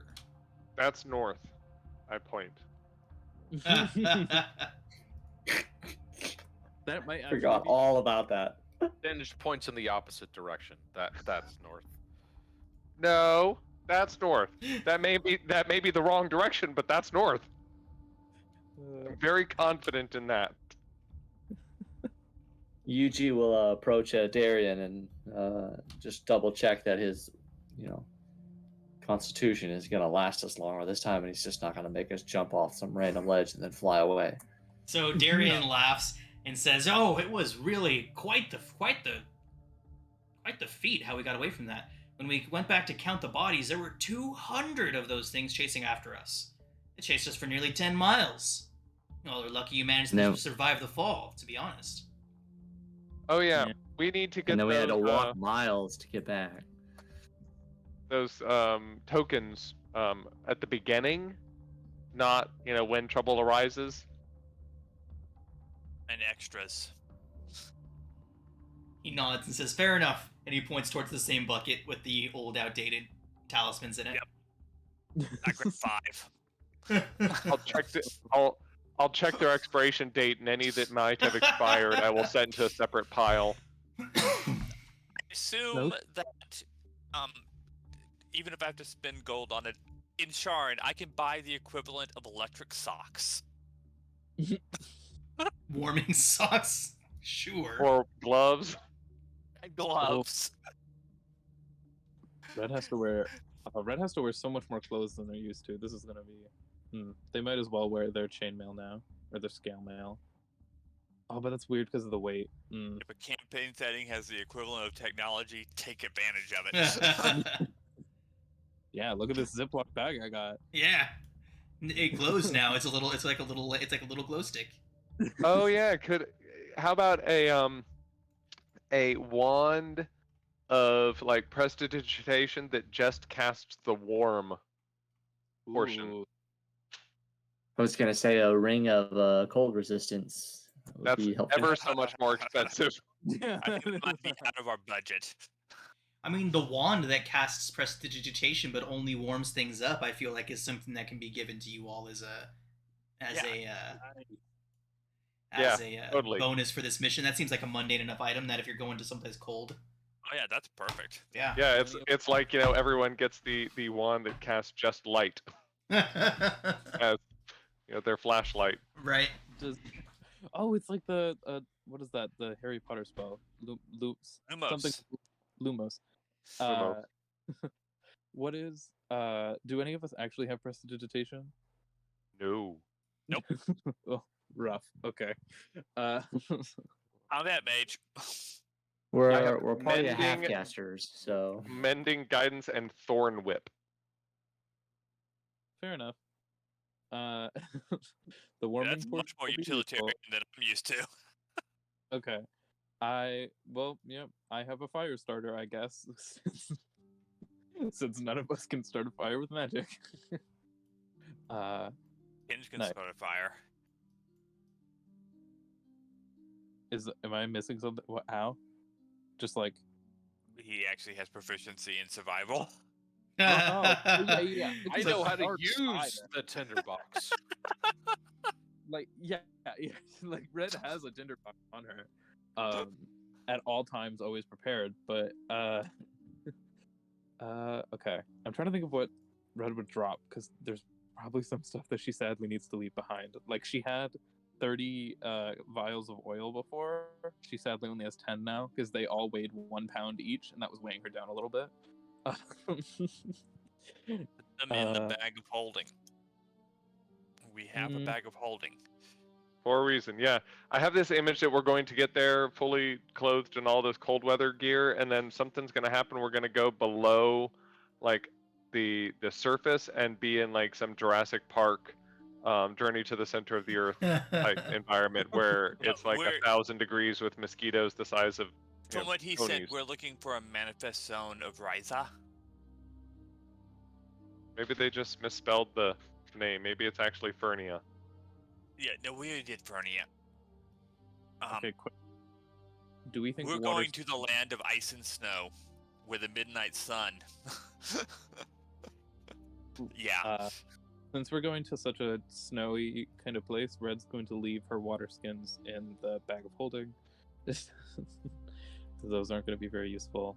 As ice. Yeah, we could just like kind of get a handful, and we'll be fine.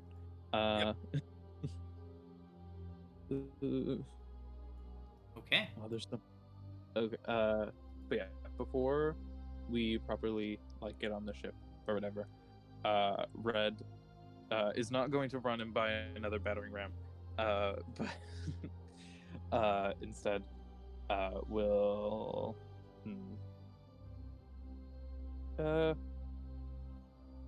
Dimitri, could you?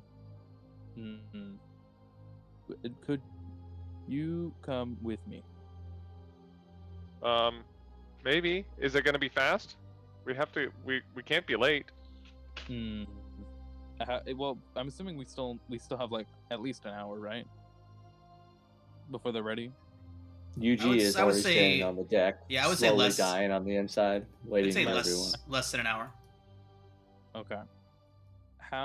What layer are we on right now of Sharn? You're at the upper. You're in one of the upper wards, Skydocks. So I believe that is the western okay. part of the city, whichever ward that is. Nice. Yeah. It'll take less than an hour. Okay. Finge is bringing more rope. Silken rope. Nice. The light one. Yep. Yeah. Lots of rope. Well, Red is walking with Dimitri. She mentioned, I needed to. There's a place I haven't gone to. I normally am not away from Sharn for very long. This is one of the longest times I've been. We're going to be away for a long time. I mean, no, yeah, other than obvious. But the most recent time was the longest I've spent away from Sharn in a couple of years. Normally, I go to the place I'm going to now daily. do you work at a homeless shelter? I do, but not that I don't go there daily. Okay. Yeah, I go there often, not that often. Though I also used to live there, so that's part of why I work there. But yeah. So Red will lead Dimitri to the place that I mentioned to you comment before.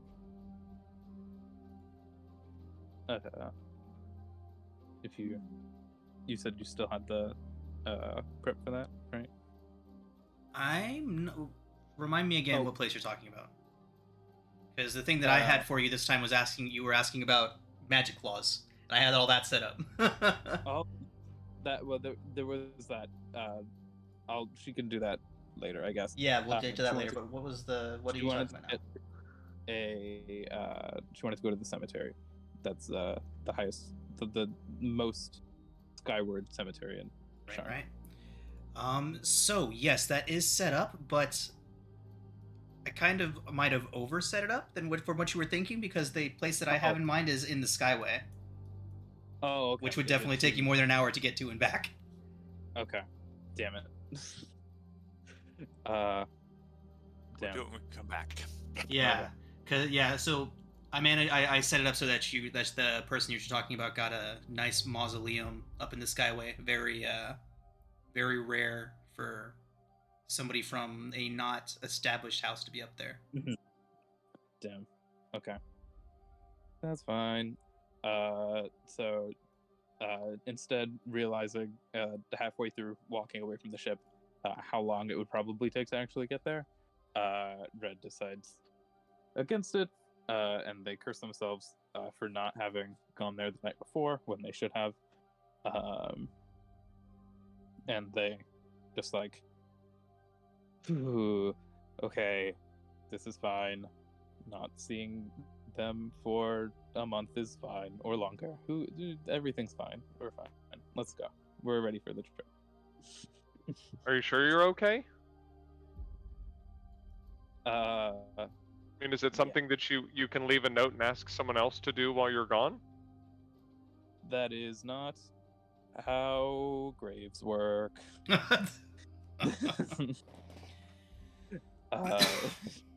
She would say that. That is exactly what she would say. Okay. I guess since you're being sort of secretive, I don't really know exactly what it is, but we'll take care of it when we come back. Is that fair? Yeah, we will. It's fine. Okay. They put the the Ziploc bag of holy water that was in their hands into the bag of holding for safekeeping. Okay. Okay.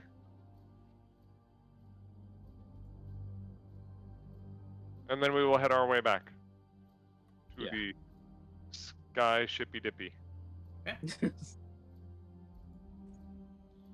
Everybody. So, once you all do arrive back onto the ship, it doesn't take long for them to be ready. They are running ahead of schedule, so they are ready to go relatively quickly after you all arrive back. And with that, you do set out from Sharn on the familiar airship. And you all, the Clear Blue Sky and Captain Darian Lyrindar, begin making the long journey north. Alright, so the journey will take 3 days, as the good captain informs you all. It does take quite a bit of time to travel all the way up there. About 2.5 days it'll take. So you all do have some downtime aboard the skyship. Anything specific you all would like to spend that time on? I have so far made 2 scrolls of cure wounds.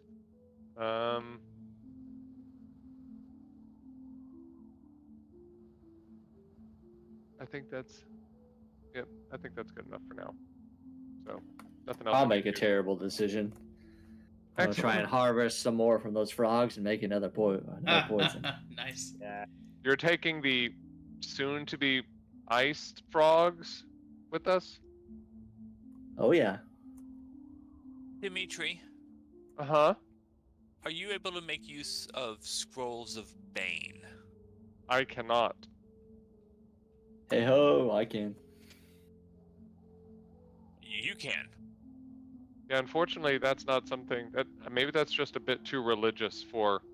I know how some of the magic that I do seems to lean in that direction, but I think something like that is just a bit too much.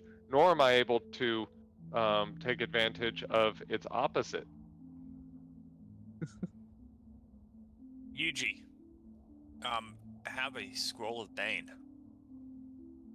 Thanks. What is it, an action to use? Yes. Uh, I'll be spending my time on the boat making a couple of extra scrolls. And then I guess it uses their concentration, right? Oh yeah, it's Okay. them casting the spell, but it has to be on their spell list to be able to use it. So Yep. I'm saddened you didn't ask if I could cast it. Tinch, you were gonna do something? Sorry. Just incessantly practice with his greatsword. Nice. Red would train with you. And when they're not training like that, they would be trying to intermingle their painting practice with their wood carving practice, where they would carve something out of wood and they would try to paint it, to try and do both at the same time. How many? Since I don't have a proper trainer for wood carvers, how many days do we think that would take to learn? You Just have twice. Tinge's opinion of your wood carving or not? Oh, does Tinge, is he proficient in wood carving? He would just give you very blunt, to the point answers. Not very positive either. Red doesn't really need positive encouragement. She'll be fine. But if he is critiquing it, then yeah, she'll be fine with that. She would show it. She's not like ashamed of it. She doesn't really know much shame. So He's she just would going to show- compare it to his frame, his body. Make it as good as that. just draw Tinge over and over again. Okay. But yeah, is he actually proficient or no? Oh no. Okay. So Yeah, without a proper teacher, would that be 100 days? Yes. Yes, it would be 100 days to learn. All right, are we ready for this train wreck? What do I need? A 15? Yes, you need 15 or better, and if you fail by 5 or more, you trip out. I believe. I clicked it. Nothing happened. Nope. Nothing happened. Round 2. I hear the click, but I'm not seeing the roll.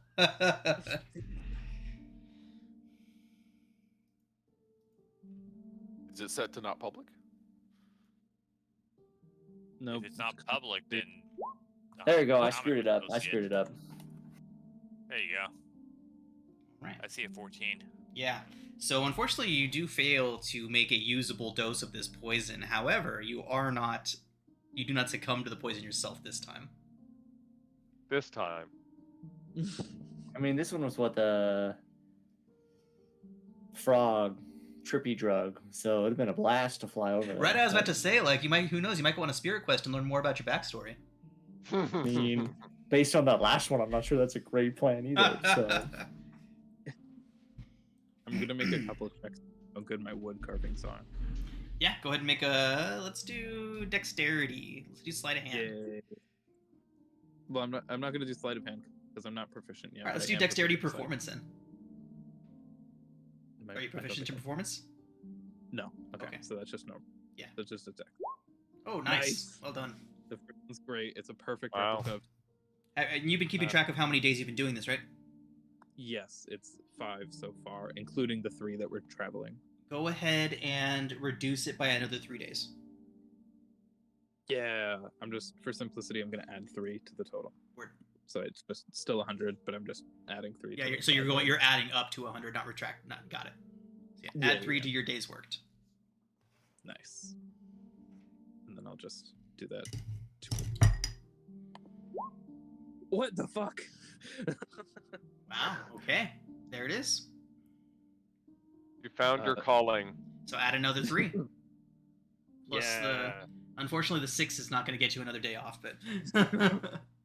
That's fine. Jeez, holy shit. Okay. The high altitude and a nice breeze of the airship is obviously helping your creativity out. The On the lack of day- oxygen. Yeah. The third day, I tried something other than Tinge and failed. The 2 Tinge replicas are perfect though. Dimitri, Uh-huh. I'll cover the cost if you could make a scroll of Vault's life for me. Oh, I can absolutely do that. I was thinking of that, but I was like, well, I think he already does that sort of thing. You look sort of, a little faking your life sometimes. Yeah, never mind. Yeah, actually, the more I think about it, I didn't take that spell for a reason. Never mind. and as Dimitri says that, Yuji just stares across the boat at him. Just, what are you implying? What are you implying? What? It could still be useful to K if he runs out of THP from his proficiency bonus times per day thing. Like if you run out, it's a good thing. Yeah, it could be, but I think we're good.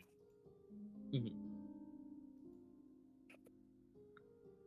Okay, never mind. Okay.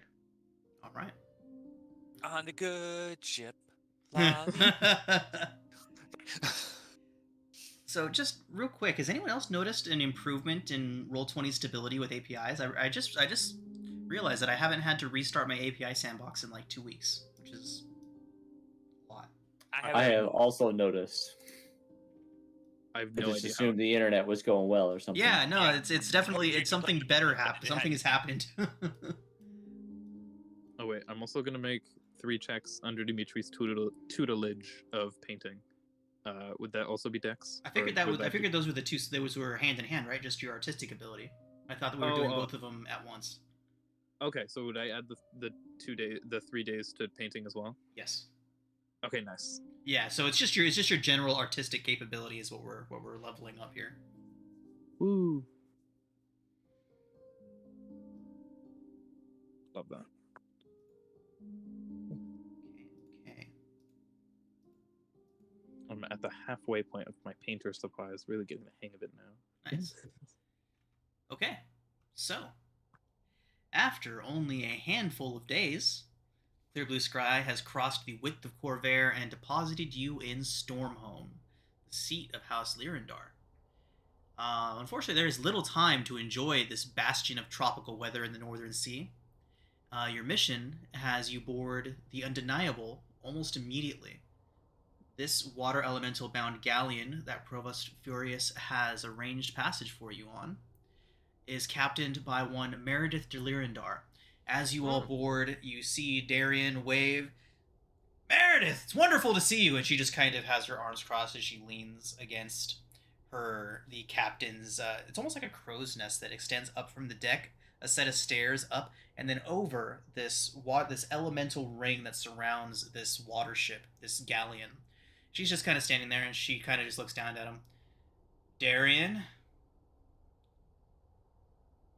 Darian. What's the there name of maybe the some galleon again? professional? The name of the galleon is called the Undeniable. Can I get a ping on the map? Where are we at? You are currently here. Oh, wrong. 1 second. Is that's Karnath, right? Oh, No. Is Stormhome? On there. Yeah. On here. Across, Dodging across bullets. the Cool. bay, across the sound is Karnath. You're close, but not there. So if you follow the sound in the river south, you get to an island in the middle where like several rivers come together. That's Thronehold, where the treaty was signed. That ended the war. Metagaming, but Yuji's from Atur, which is just east of all of that. Super fun life. All right, cool. Let's go. All right. I don't remember any of this anyway, so let's go. So, On in the- stark contrast to Darian's jovial and welcoming atmosphere, the captain of the Undeniable kind of just watches stoically as the cargo is offloaded off of the sky ship into the docks nearby her ship, and watches as some of the cargo is transported to her ship. Just kind of stoically watching. She doesn't say anything to any of you. Just kind of looks up and gives you all a glance, and then just gestures to the ship. Kind of like a, "Are you getting on or what?" kind of a look. Hi. Head over. I assume we're dealing with another scion of House Lyander. Indeed. Marion de Lyrindar. Meredith. Yes, Meredith de Lyrindar.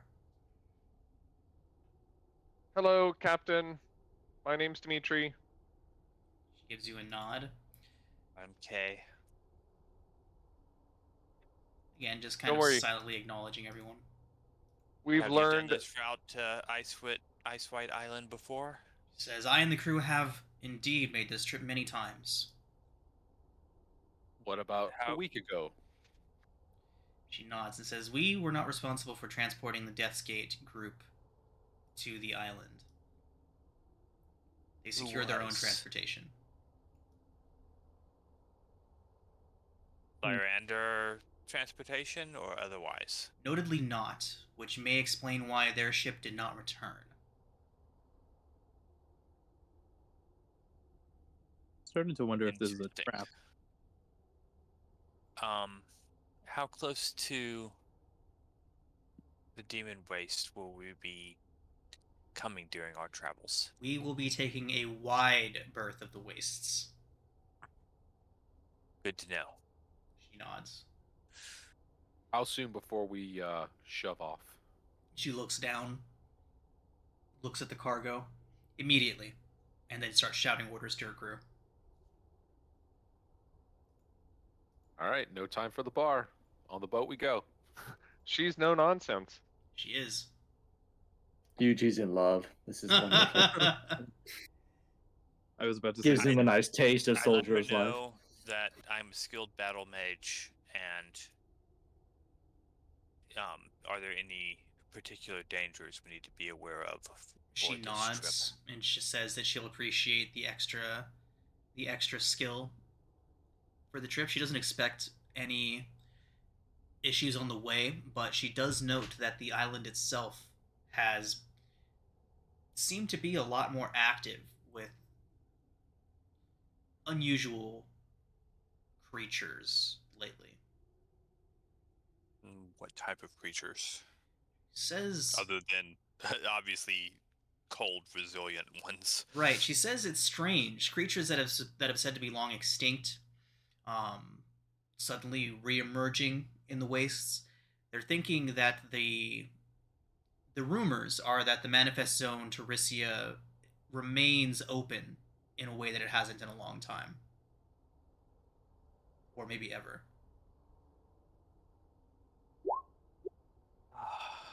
Which is why people like us get sent. exciting.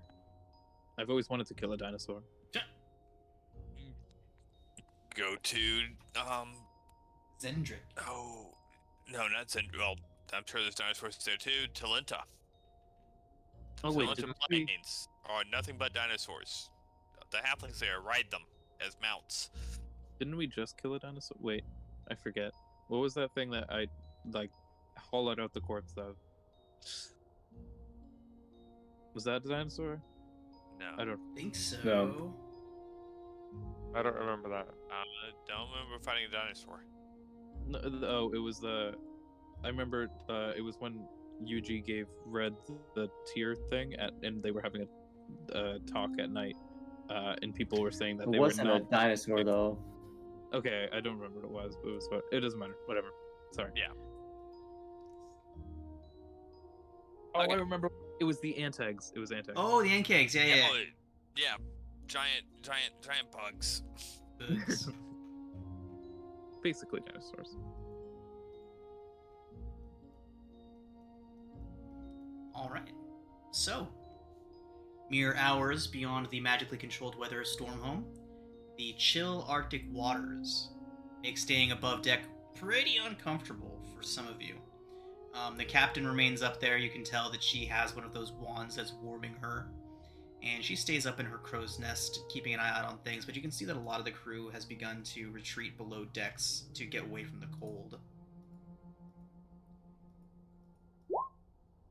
Yeah, she goes beneath deck. So the elemental galleons have a ring just like the airships do, That they do.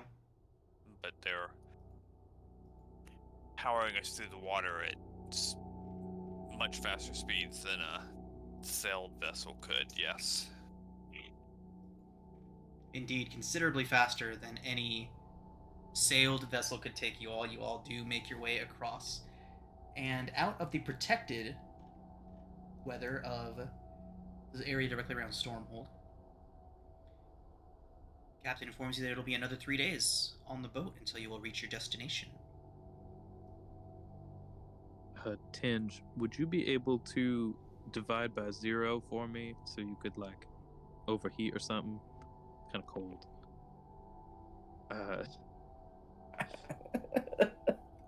Thank you. I'm glad.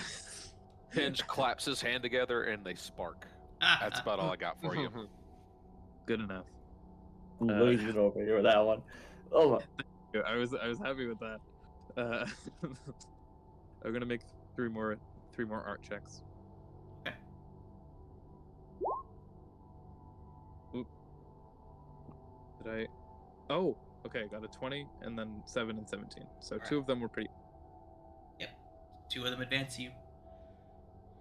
I'm also gonna blast off to Oblivion and try and do another poisoner's kit to make more frog poison.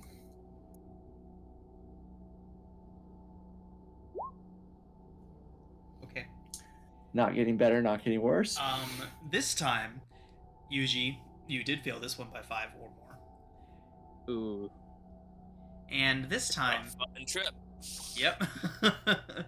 This Yuji, let time, us know as you're handling the frogs, one of them jumps off of your table and towards you and lands on an exposed piece of your arm, a part that's not protected by clothing or other protective gear. And it just lands there, looks up at you, and as it looks up at you, you begin to shrink, and you realize that this thing is actually starting to affect you. You begin to shrink down, and this toad is taking up your entire arm until suddenly you are sitting directly beneath it, looking up at a 100-foot toad. The rest of you just see Yuji standing Wonderful. there staring at this toad on his arm. Wait, I think he might have been doing this in his private thing. I don't know if he would want us, unless he wanted us to be Right? there. I mean, is anybody there with you, Yuji? I was Like, just did you- doing it. I mean, people were doing art. He just whipped out his poisoner's kit and joined the party. So Oh, all of you can see Yuji just sitting there, just stark still, eyes wide, staring at like a tiny toad on his arm. Yeah, I mean, part of it depends on whether or not we're like have private quarters or if we're like all sharing a large like central room. Probably a large common area in the boat. Dimitri and Kay are playing pool. Red would go over to Yuji with a napkin and kind of like, how tall is he? Is he like really tiny? Like, is No, he's not actually shrinking. what?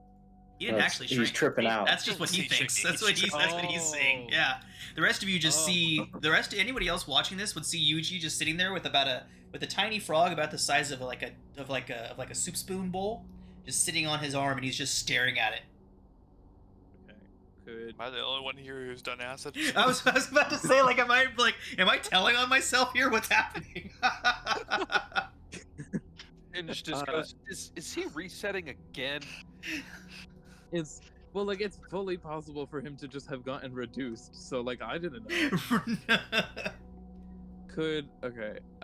So if I'm gonna take out one of my Ziploc bags. Can I try and get the frog in the bag? Like wrap it or like get it. Yeah, on you want to top? use the bag to grab it. Yeah. Yeah. Go ahead and make a dexterity check. Or sleight of hand. Ooh, oh yeah. Oh no. Oh You boy, here reach we out. go. You reach out and grab a Inspiration. hold of it, but the bag slips out of your hand as you reach forward, and you just grab it with your bare hand. Inspiration. I haven't used it. Aww. Right? I was about to have some fun. All right. Wait, no, actually. Okay, yeah. I'll use inspiration for now. She Okay. puts it in the bag. Yep. You do manage to acquire the frog without incident. Okay. She puts it in the bag. She pats its head, and then closes the bag. So as you pat its head, not realizing the effect that this is about to have. No, she does now. Okay. Oh, awesome. Even better. She just didn't want it running around because that would get dangerous. But she's okay with it. As you pat it on the head and you're about to close the door, it says, "No, wait, I have something to tell you." Do tell. The frog begins reciting a story to you, a fairy tale, one that you heard when you were very little but forgot you had heard it. To you, it is brand new, but this frog recites it in an accent similar to somebody that you knew growing up. Do you have a table for this? No, I just made this shit up. Oh wow. Okay. Sorry. It reminded me of like the Phalos trinket table kind Nice. of description. I mean, I do spend a lot of time looking at tables like that, so it's entirely possible I just remembered something from it. That's fair. Yeah, she would still. And again, all of you would just see Red just looking into a bag with a frog in it, just kind of wide-eyed, just looking at it. Can I make like a wisdom save to still close the bag or something? Sure. Okay. Wisdom saving throw. Awesome. Yeah. I mean, this boat ride would be pretty cool if everyone's just blasting off with us. I mean, I'm getting so many natural 20s. By Yeah, the you're way. getting a lot of crits today. But yeah, so I do still ziplock it, but she will listen, and just like she'll put the bag on the table and then like fold her arms over the table and just like look at it and listen to the story. All right. About an hour later, Yuji and Red would kind of come to. And sort of those things where you were aware of what was happening. You are aware of what happened now. Like, although it may have seemed very real at the time, it's not like you're still convinced that that frog told you a story. You understand what happened. Mm-hmm. Yeah. Keep control of your damn frog. Yuji. Yuji just be like, "You have no idea." And I've seen some Goddamn. things, man. I've seen things, yeah. I've crossed a plane with a giant frog. You have no idea where I've been, man. He slowly closes the frog box and just, yeah, here we go. Put that away. Yuji's alignment is different now. He had a profound realization. Yeah. He's actually a pacifist. That frog was really persuasive. All right, what are the rest of you doing on this on the ride? Anything else specific? Well, you the would rest like to of the group is getting high. What are you guys doing? do? Hinge is gonna check in with the rest of the crew to see if he knows anything else about. They know anything about what the Death's Gate people. Okay. Yeah. So they took a different boat, but they're sailors. They work out of the same docks. I'm sure they would have heard something from one another. So the word on the grapevine is that that the group was already having trouble with one of their members when they arrived here in port. That one of their members was starting fights, causing problems in port while they were looking for a ship to bear them out, to the point where the only ship that they could get was a very irreparable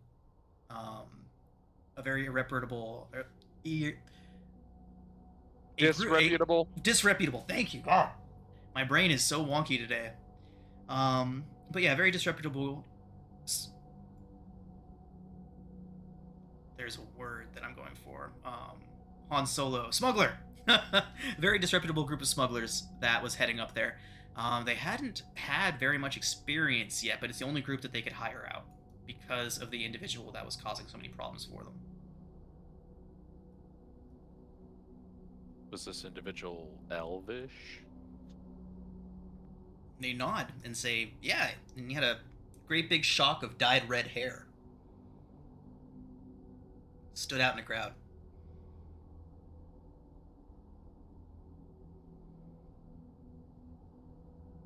Chances are getting very low that these folks are still alive.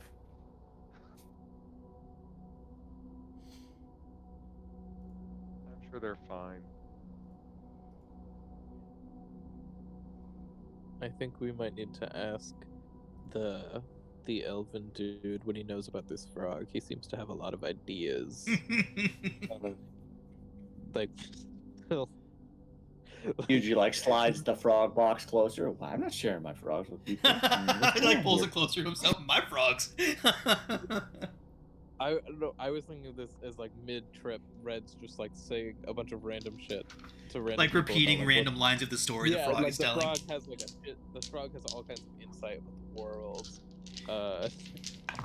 and like what religion really means, stuff like that. I don't know. All right. So, though the Undeniable's elemental ring propels it across the water faster than any mundane sailing vessel could hope to match, the bitterly cold journey seems to take forever. Days pass in relative boredom, then the call of "Land ho!" rouses you all to the storm-tossed deck of the vessel. Finally, the goal of your journey is in sight, Ice White Island. The frozen tundra and distant mountains are stark contrast to the idyllic scenery of Stormhome, now days behind you all. And in the distance, behind the veil of the heavy storm ahead of you, you can make out the silhouette of an icy finger pointing toward the ring of Sybaris in the sky above you all. Heavy storm ahead of us. Your target is in sight, and all that stands between you is a simple blizzard. Just a simple blizzard. Mm-hmm. Hey, which way's north, though? That way is My north. That's fancy not where we're socks on. going. How many people here have seen snow before? Like, actually? Or... No, Okay. not really. In-game, like, how many of the characters have actually seen snow before? I don't think Brett has. I mean, Yuji's from Karnath. The winters suck. He's absolutely Yeah. seen snow. Yeah, without- Yuji would have seen snow. Yeah, without seeing a true world map, like this is just Corvair. Not sure how far north of the equator some of these things are, because far enough north of the equator you're gonna see snow. So Well, we can assume that if Karnath gets snow, right, you can kind of draw that band across countries around that would likely get snow as well? Or is that too much of an assumption? Sharn is, practically tropical zone. The equator literally is just off the southern coast of Corvair. Yeah, so maybe the northern part of Syri got snow, but not the southern part. And So, like, mountains. anything... So would we say, like, north of Mornland has snow? Like, north of the Mornland probably has snow? I Around would there? say that... Yeah, because that was Syri. I'm sure northern Syri, which is the Moorland, Right. Mhm. got Seasonal. snow during winter. Seasonal, yeah. Okay. And then there's places around here, like the mountain places, that are probably perma-snow. Mm-hmm. Yeah, so There's how... snow in the Like the Graywall Hoarfrost Mountains. Mountains, for some reason that says cold year-long to me. Yeah. Yeah, has Tinge seen snow before? I don't think he would have. And you said Kay did, or no? Kay has probably seen snow at some point during the war, but not often. He knows what snow is. He's been in the mountains. Yeah, I'm sure we've seen, like, boxes of colding or something, to, like, have seen a thing of snow or ice at some point, but the idea of tundra is completely foreign. He knows what it is, but it's completely foreign. super exciting. This is gonna be the nature and I love rocks thing all over again. None of us are experienced in traveling on snow. Nope. But survival covers everything, so we're okay. All right. So, as you all make your way towards this blizzard ahead of you all, the captain begins to shout orders. Keeping her calm, she kind of just strides across the deck, pointing to those who she's yelling towards, making sure her voice is heard over the howling winds of the blizzard you all are approaching. She kind of stops for a second. Those of you that are on the deck, see her kind of stop and tilt her ear up. And before she even turns to look at the elemental ring behind her, she shouts, "The elemental ring's freezing up! Brace for impact!" Uh-oh. And at that point, she turns to look at the elemental ring, and those of you that follow her gaze see the ring of elemental water encircling the ship begin to slowly crystallize. It starts to resemble a bit of a frosty slurry. And over the course of just a few seconds, it freezes solid. The crew runs to secure themselves in any manner that they can. The captain turns towards you. "Hold on!" Oh, no. And then immediately starts lashing herself to one of the nearby bulwarks. You likewise. Yes. Exactly as she says. Yuji. Lots of rope. Yep. Immediately grab a rope and hold on as hard as I can. No. He says that anytime anything happens. There's a snail in the road. We're doomed. All right. Right. No, go ahead. So what do y'all do? No, I don't What are y'all know. doing specifically? Going to lash down to. What I was going to do is pull out the little wand of prestidigitation and start trying to warm the ring, but I'm pretty sure that's not going to help. So, tie down onto something. Grab on. Yep. What is the... Try to grab some ropes and tie myself to the side or the mast Yeah. or anything I that's knew what the Yeah. solid. is doing. I was gonna say, Red just Odysseus herself and ties herself to the mast. Nice. Hinge also makes his echo appear at the center of the boat, just so there's a place to go back to if he falls out. Nice. Show off. Right.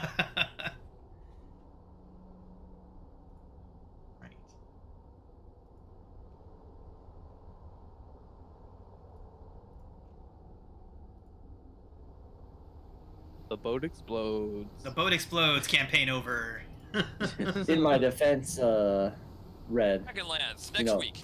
the last time I said we're all gonna die, I ended up dying. Oof. So let's just take this in stride. So So maybe it was just the royal we that was going to die.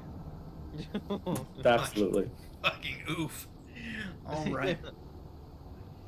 So, as you all are plunging through this icy area here, approaching the island, you begin to get the idea that this captain knows what she is doing. Standing up in her crow's nest just above the this now frozen elemental ring, she is doing a fantastic job steering clear of giant chunks of ice, stone teeth sticking up out of the water. And as she's going through, those of you looking up towards would see a look of just grim determination on her face. And then finally, with a screech of splintering wood, the undeniable comes to a chilling, but relatively gentle, halt against the edge of a glacier. After the immense noise of the crash, an eerie silence hangs under the heavily overcast sky. Captain kind of looks around. All hands! Damage report! She shouts, breaking the unsettling quiet. As if a dam broke, the rest of the crew begins to return to a flurry of activity, yelling back and forth between one another. Yelling up to her that they appear to be stuck. Captain Meredith turns to you all, says, "Well, get yourselves unstuck. We'll likely be here trying to repair this damage for a while you lot go out and try to find that ice tower of yours or whatever it is you're looking for. Be warned, though." She looks out towards the storm, which you can now see you all have just hit the brunt of. North, as Dimitri would point out, of you all, deeper, darker clouds are forming and roiling and coming towards you all. She says that she does not like the look of that storm, not one bit. She nods her chin over towards the distant icy spire that you all can see underneath the dark, roiling clouds. Across what appears to be quite a distance, a vast, barren field of snow and ice. It's one of those things where you all can see what you're looking at, but the colors are muted. It's considerably smaller than you all expected it to be. It is way out there. It is a long ways off. After gesturing towards that, she says that her and her crew will be shoving off before the storm gets too close, with or without you all. She gives you all 2 or 3 days before the undeniable is repaired, and about 48 hours, if not maybe a little bit more, until that storm is on top of us, and she will be out of here. She says to make no mistake, she will leave you here rather than risk her ship and crew to that storm. I can't blame you. Gotcha. Guys, Does it? I'm gonna say Yuji agrees that's what the last pilot did, so I mean, here we are again. Does it? time to die again, Yuji? The last captain just left us too, so I mean, is this Yeah. anything new? This is Nothing new. right? She kind of It'll be a lot longer of a walk, though. shrugs and says, "Group of adventurers, ship and crew," and then tips the scale dramatically. Like her hand scales dramatically towards ship and crew. No, that's fair. I totally respect that. You're totally. Yuji's just like, yeah, I agree. That makes sense. Does it unstick the ship if I point my warming wand at the area where they're stuck? A small patch of ice melts, and the captain kind of gives you an annoyed look. I hope. If we did that for like a day, you'd be good, I think. But we're not going to. Bye. Except, see, you'd melt that patch, and by the time you melt the patch a foot away from it, the first patch is frozen again. Right. As the water is dripping down and melting away, it refreezes as it just like slides down the ice a bit. That's why you need 2 people doing it to keep it melted.